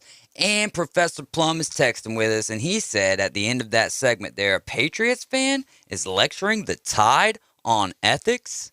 Yeah, absolutely. You're welcome. You're welcome, he says. All right, let's get into the San Diego. Listen to this one. The San Diego County Credit Union Holiday Bowl. The San Diego County Credit Union Holiday Bowl. We've got Clemson versus Washington State or North Carolina State versus Washington. Which game would you guys rather see? Due to personal reasons for lack of phone calls being received, I would not like to watch Clemson. I will take the Huskies and North Carolina State. Sir? I'm confused. I would like to see whoever's. I don't want to see Clemson again, so I'll take the other. You don't want to see Clemson again. All right. Yeah, North Carolina State, Washington. I really don't like either one of these matchups. But for me, I guess now that I'm looking at it, Washington State really took care of business when it came to that rivalry game against Washington. So I'd like to see Clemson versus Washington State. Let's see. What's another one that some of the teams haven't been involved in yet? How about Oklahoma State versus Arizona State or Baylor versus Utah in the Alamo Bowl? Oklahoma State, Arizona State, or Baylor versus Utah? I'd rather see Baylor versus Utah because that means Oklahoma State won the Big 12 championship, and maybe they're in the big dance. I like that outlook on it. I'm the opposite. I would like to see Oklahoma State. That's who I want to watch. They're probably one of the most exciting teams in football right now. That defense is awesome. Yeah, if it's out of these two games, I'd rather see Oklahoma State versus Arizona State for me. Wisconsin versus Mississippi State, Iowa versus Kentucky. Wisconsin, Mississippi State. The old school, we're not talking anything other than would you rather. You don't got to make the face. Some of these bowl games are not even possible. They're possible. I didn't make a face. I was just trying. Oh, you were trying to think? Yeah. Okay, my bad. I take everything that I just said back. It looked like you're like, man, another one with the same teams. He's old. Wisconsin, Mississippi State, Iowa, Kentucky. What you got? I'd like to see Iowa and Kentucky. Me too. Old school, really, because it's more of a kind of a defensive running type of a game, a football game. It's 3 yards cloud of dust, man. It's the way football was intended to be played, not this chuck it all over the field crap. That's right. We want Charlie Brown. We want Charlie Brown. Which one you like? You're the same way? Absolutely. All right. I want to see the wave at halftime, too. Oklahoma versus did we do this one yesterday? Oklahoma versus Ole Miss or Oklahoma State versus Alabama for the All-State Sugar Bowl. I think I know Old School's answer and reasoning behind this, so let's start with Old School. Yeah, I'd like to see Alabama play in this. You don't even care about who they're playing. I don't care. But if he's playing in the Sugar Bowl, that means they didn't make the playoff. And that's all that matters. Amen to that. I think that's who we all want to see play and lose in the Sugar Bowl. I want to see Nick Saban play in the Sugar Bowl. And lose his second consecutive game. I would say that matchup is actually more intriguing, but there's something about that Oklahoma-Ole Miss game, especially, like, let's say that the world hadn't... Bob Stoops, does he know his way to... Well, that's what I'm saying. But think about this game prior to Lincoln Riley leaving. And it's Lincoln Riley versus Lane Kiffin. Oklahoma high-octane, well, supposed to be a high-octane offense, not really showing it up against a high-octane offense in Ole Miss. That would be a great game. But yeah, Oklahoma State, Alabama would not be too bad to watch at all. Michigan State versus Utah or Michigan State versus Arizona State in the Rose Bowl game. I don't really like either one of those, but if I had to pick one, Michigan State, Utah. Yeah, me too. I would say Utah because I don't want to see Arizona State play. Yeah, absolutely. The Utes are certainly a more interesting team and a more favorable matchup that I think all would more enjoy. Yeah. All right, quickly here, last one before we get into some of the college football. Would you rather playoff? Would you rather Cincinnati Notre Dame, Michigan Notre Dame in the Fiesta Bowl in Arizona? Boston Tim. Yeah. Yep. Yeah, I don't You don't know either one? Who do you like there, old school? I think I'd like to see. What was it? Cincinnati, Notre Dame, Michigan, Notre Dame. Oh, I'd like to see Cincinnati. It's a tough one. And then when Luke Fickell beats him, I want him to take the Cincinnati flag and plant it in the Notre Dame student section. You know, that it would certainly be a little bit more interesting considering his love for the team, Yep. you know, for Notre Dame. Yeah, I think And that would since be a they more interesting game. apparently didn't want to wait for him, I'd like to see him just put a shellacking on him and then go plant the flag. I'd like to see, and I hate to say this, but I'd like to see Houston beat Cincinnati and then Cincinnati and Ohio State in a bowl game. That would be fun. But out of these two choices, give me Michigan, Notre Dame. Give me Michigan, Notre Dame for the sake of it. All right. Not national championship. Semifinal, Cotton Bowl Classic, Alabama versus Oregon or Ohio State versus Oregon. How are you going to get Ohio State in there? Yeah. They are hoping for some chaos here, old school. Which game would you rather see? The first one. Alabama, Oregon. Yeah. I'd rather see neither one of these, but is what it is, man. I guess I'd rather see the rematch of Ohio State and Oregon, but that would require Alabama to be out. So Alabama versus Oregon, and the other one, Georgia, Ohio State, or Georgia versus Cincinnati. Which one would you rather see? Man, they got. Well, I saw Georgia versus Cincinnati last year, so I'd take Georgia versus whoever. Georgia versus Ohio State. I think I'd like to see the rematch. National championship. What would you rather see? Georgia, Alabama, or Georgia, Ohio State? Because that's what. Bonagura's got Georgia versus Alabama, and Schlabach's got Georgia versus Ohio State. I'll take Georgia versus anybody. I'll take Cincinnati versus Alabama. Cincinnati versus Alabama? Whoa, man. My own prediction in there. You can do whatever you want. We're the afternoon underdogs. I think I would rather see Georgia, Alabama, but I don't know because it's like, it's like we're getting close to seeing this game annually twice a year now. You know what I mean? Or every other year, you're going to get a double dosage of Alabama, Georgia. All right, you're listening to 104.3 ESPN Northwest Florida. Take a quick break. When we get back, Old School is going to be giving us his picks for championship weekend. Weather forecast overnight, mostly clear, cool, about 50 to 55, light northwest winds. Still dry, still sunny for Friday, Saturday, and Sunday. It'll be about 70 to 75 each afternoon, light southwest winds. Water temperature in the Gulf of Mexico holding at 71 degrees. Really no rain in the forecast right into early next week. This weather forecast has been brought to you by Mid-South Lumber, best little lumber yard in Panama City and Youngstown. For 104.3 ESPN Northwest Florida, I'm meteorologist Tim Root. 104.3 ESPN Northwest Florida, Rib Crib, Panama City Toyota, and Kirkland Insurance has provided a free Thanksgiving meal to Leela and your family. What does that mean to you? It means so much because my daughter and I have struggled a lot this year. And just to know that we're going to be able to have a special holiday together, it means more than you'll ever know. It does. I'm very grateful. Feeding families for the holidays from 104.3 ESPN Northwest Florida.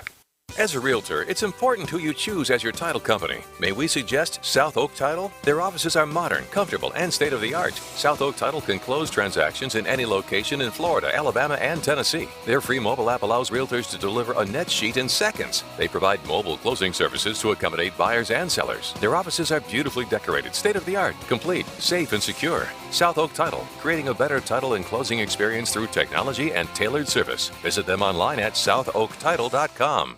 Are you ready for some football? So are the folks at That Boot Store. They have the latest in Western outfits, along with brand names like Wolverine, Timberland Pro, and many others, including Ariat and Old Western for kids. That Boot Store loves the Noles, the Gators, the Tigers, the Bulldogs, and Joe's favorite, Roll Tide. That Boot Store, your team's favorite Western shop, next to Billboard Kia on 15th Street. Open Tuesday to Thursday, 9 to 5, Friday and Saturday, 9 to 5:30. Remember what Joe always said, keep Jesus in your heart every day. Offered Tire and Service Center on Tyndall Parkway in Callaway is your authorized Goodyear and Michelin dealer. Looking for ways to save at the pump? Ask about Offer's fuel induction service that can improve gas mileage and engine performance, cleaning any buildup that forms inside your engine parts at Offered Tire and Service Center. Their latest technology to clean up the entire system, not just the gas tank. Offered Tire and Service Center on Tyndall Parkway in Callaway. Locally owned for the past 35 years and worth the drive from anywhere. Live from the Rib Crib Studio. We are live and local. From Camp Helen State Park to the historic Martin Theater. Definitely time to let our hair down and have some fun. It's the Afternoon Underdogs. 104.3 ESPN Northwest Florida.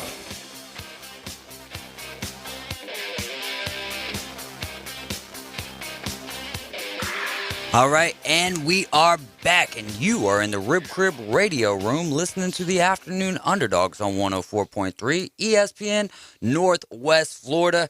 And I just checked my browser history, and yeah, we were 1 week off on the projections that I had. Those were a week old. So I don't know why that link would be higher up than what the most recent ones were, but I had that feeling whenever we were reading. I'm like, wait, what's going on here? Yeah. Well, I started out by just kind of picking out the individual ones that I wanted, and then I realized, time is starting to crunch. We're just going to go ahead and print this whole document out, and we'll just play with it as we go. But let's get into it. It's Conference Championship Week here, Old School, and we've got some big games. Let's start off with the American Athletic Conference. You make your picks. I'll keep track of them. Boston 10, me and you will be making our picks tomorrow on Friday. So that'll be a great time. But let's start with the AAC Championship game. Houston, Cincinnati, Old School. Cincinnati. All right. To the ACC game. Who you got? I'm actually really interested in this game. I'm a fan of the quarterback from Pitt, so I'm going to take Wake Forest. There you go. I think that could be one of the most interesting games of the day. Game. I mean, nobody's going to be playing any defense, so I mean, it's going to be it'll be a track meet out there. So will this next one, the Big 12 Conference Championship game, Baylor, Oklahoma State. Who you like there? Man, that's a tough one. It could go either way. I really like the way Oklahoma State's playing defense. Baylor, I'm going to take Oklahoma State. Okie State and the Cowboys, Big 10 championship game, Michigan, Iowa. What do you like here, Old School? I'm going to take the Wolverines in a squeaker. Ooh, and a squeaker. I like that one. Conference USA Championship game, Western Kentucky against Boston Tim's Roadrunners of UTSA. Ooh, I got to take UTSA. All right. Moving on to the MAC Championship game, Kent State or NIU. Kent State versus who? Northern Illinois. Northern Illinois, the Huskies. I'm taking Northern Illinois. All right. To the Mountain West Conference, Utah State, I believe they have a record of 9-3, going up against San Diego State, who only has one loss this year. Utah State, San Diego State. Well, I don't like cold and I don't like snow. I do like sun and beaches. I'm going with San Diego State. All right. Pac-12 Conference Championship game, Oregon versus Utah. As we discussed earlier, I think it's difficult to beat the same team twice. So I think Oregon's going to make a stunning comeback and steal this one. All right. SEC Championship game, you've got Georgia. Yeah, that one's too easy to even. I don't know why we even asked the question. Boston Tim, why'd we ask him that? Sun Belt Conference Championship game, last one, and we'll let you get out of here. You just never know when he's switching teams. That's good, true. Bad, or indifferent. That's a great point. App State, Louisiana Raging Cajuns. Oh, let's see. App State. Gosh, I like Napier, but he's not there anymore, so I'm going to take App State. All right, and we will give our picks tomorrow on that. Boston Tim, what's going on, my man? What do you want to talk about right now? Well, a quick shout out to the kids. That'd be great. Elite Sports Group basketball organization out of Lynn Haven, 10 and under boys traveling basketball team are playing, co-ed traveling basketball team are playing tonight at A.D. Harris. They just kicked off at 5:30. WJHG, I believe, is there filming, so they're excited to be on the news and to have their team be talked about on ESPN Radio. So I wanted to shout them out tonight for their first game. Good luck to the black versus red team. Oh, is that what they went by as team colors and whatnot? Right. Impact is the traveling team has two full teams, and this first game of the season tonight they're playing against each other. Are you surprised that it wasn't black versus like electric green or what is it? Is it Impact Green? Is that the green? It's not the same Impact organization okay.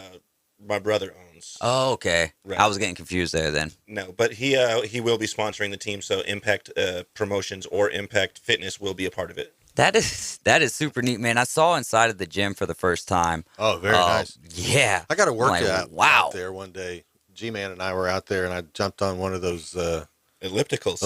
About killed me. I recall. Just about did me. You recall. It was my first week on the show, and I believe you guys put in somewhere between 19 and 30 seconds. Maybe. I'm not sure I made the 30 seconds. And that's on the high. I'm telling you. That includes getting up onto the machine, Well, getting it going in, and slowing it down.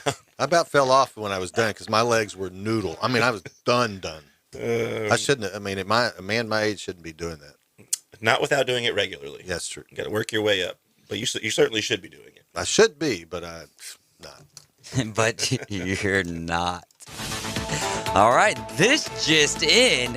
Antonio Brown, now vaccinated, admitted his wrongdoing to the league in the investigative process. So there you have it. And the NFL did know that Aaron Rodgers wasn't vaccinated because he would, that term immunized, he was just basically trying to get away with that, with not having to get the vaccination because of, allergies or personal reasons, whatever it may be. But the NFL did know that he was not vaccinated. So I guess there is a little bit of a difference there. So but still, it shows favoritism to Aaron Rodgers to me. I still think it does as well. I mean, I understand that he did not present a fraudulent card, which apparently is what these other people did. Yeah. Yeah, and that is, I mean, when you're providing an illegal document, you are trying to pull the wool over everyone's eyes. So there you have it. Let's talk about the SEC championship game for just a second here. But tonight we've got the Saints. Taysom Hill is going to be starting at quarterback and for the against the Dallas Cowboys, but you will not have Alvin Kamara. So Mark Ingram's going to be going. That's really having to do with fantasy purposes. Hopefully it works out for you tonight. And I'm hearing some rumors that if you have Kyler Murray, DeAndre Hopkins, they might be coming back this week, which will be a huge present, if you will, for owners of Kyler Murray, especially if you've had to dip down into the waiver wire for a quarterback because it's kind of slim pickings this year. Tickets started at $150 for the SEC championship for the upper deck, and they maxed out at $305 for the club seats down in the lower level. Those are good prices, right? Well, now you can only get those tickets on, as always, right, through secondary markets. And tickets have been starting around $350 now for the upper level tickets and $3,400 for a ticket for lower level seats right now. And those numbers could change as the game gets closer, absolutely. But this is a very high price to pay. And in the SEC, it just means more. Could mean more money, could mean more to you, whatever that might be. But since 2011, this is the highest priced SEC championship game with the cheapest ticket starting at $493. That's per Ticket IQ. And if you go back and look at all the SEC championship games and the ratings beside those, Alabama, Georgia pretty much, and there's an Alabama-Florida game in there as well that's above 10, but Alabama, Georgia pretty much dominates the ratings. Yeah, I mean, I just think that, demand creates higher prices, and there is a high demand to see Alabama get beat. That's a great point. We haven't really talked a whole lot about the Scherzer deal, and yeah, we're in a lockout, but whatever. Let's bring up some baseball real quick before we get out of here. Is Max Scherzer really going to be worth that $40 million a year, and will he help the Mets win the National League East? I don't think so. I mean, he's a heck of a pitcher, but I think what he did last year, pushing himself to the point where he had a dead arm, I don't think that just comes back with 3 months rest. I think that it just shows that he's getting to a point where he's not going to be the Max Scherzer of old. He's still going to be a good pitcher, but he's not worth $40 million. Absolutely, I agree, and that's a part of the issue in arbitration with the MLB currently is the fact that the mid-level players aren't receiving the same amount of money that they used to. No, you spent that up real good. All right, hey, we are out of here. SEC Championship this Saturday right here. Game should start about 3. We'll get to that after the Big 12 Championship. Alabama, Georgia, going to be one of the biggest games of the year, if not the biggest. We're out of here. We'll be back tomorrow at 4. Go Dogs. ESPN Northwest Florida. The Dan Patrick Show, weekdays from 9 till 11. You know, Brian Kelly did say goodbye to his players. Maybe not comfortable, maybe not ideal. It's just the way the system is, that you get an opportunity. But I think if you look back on what he did and didn't do, he really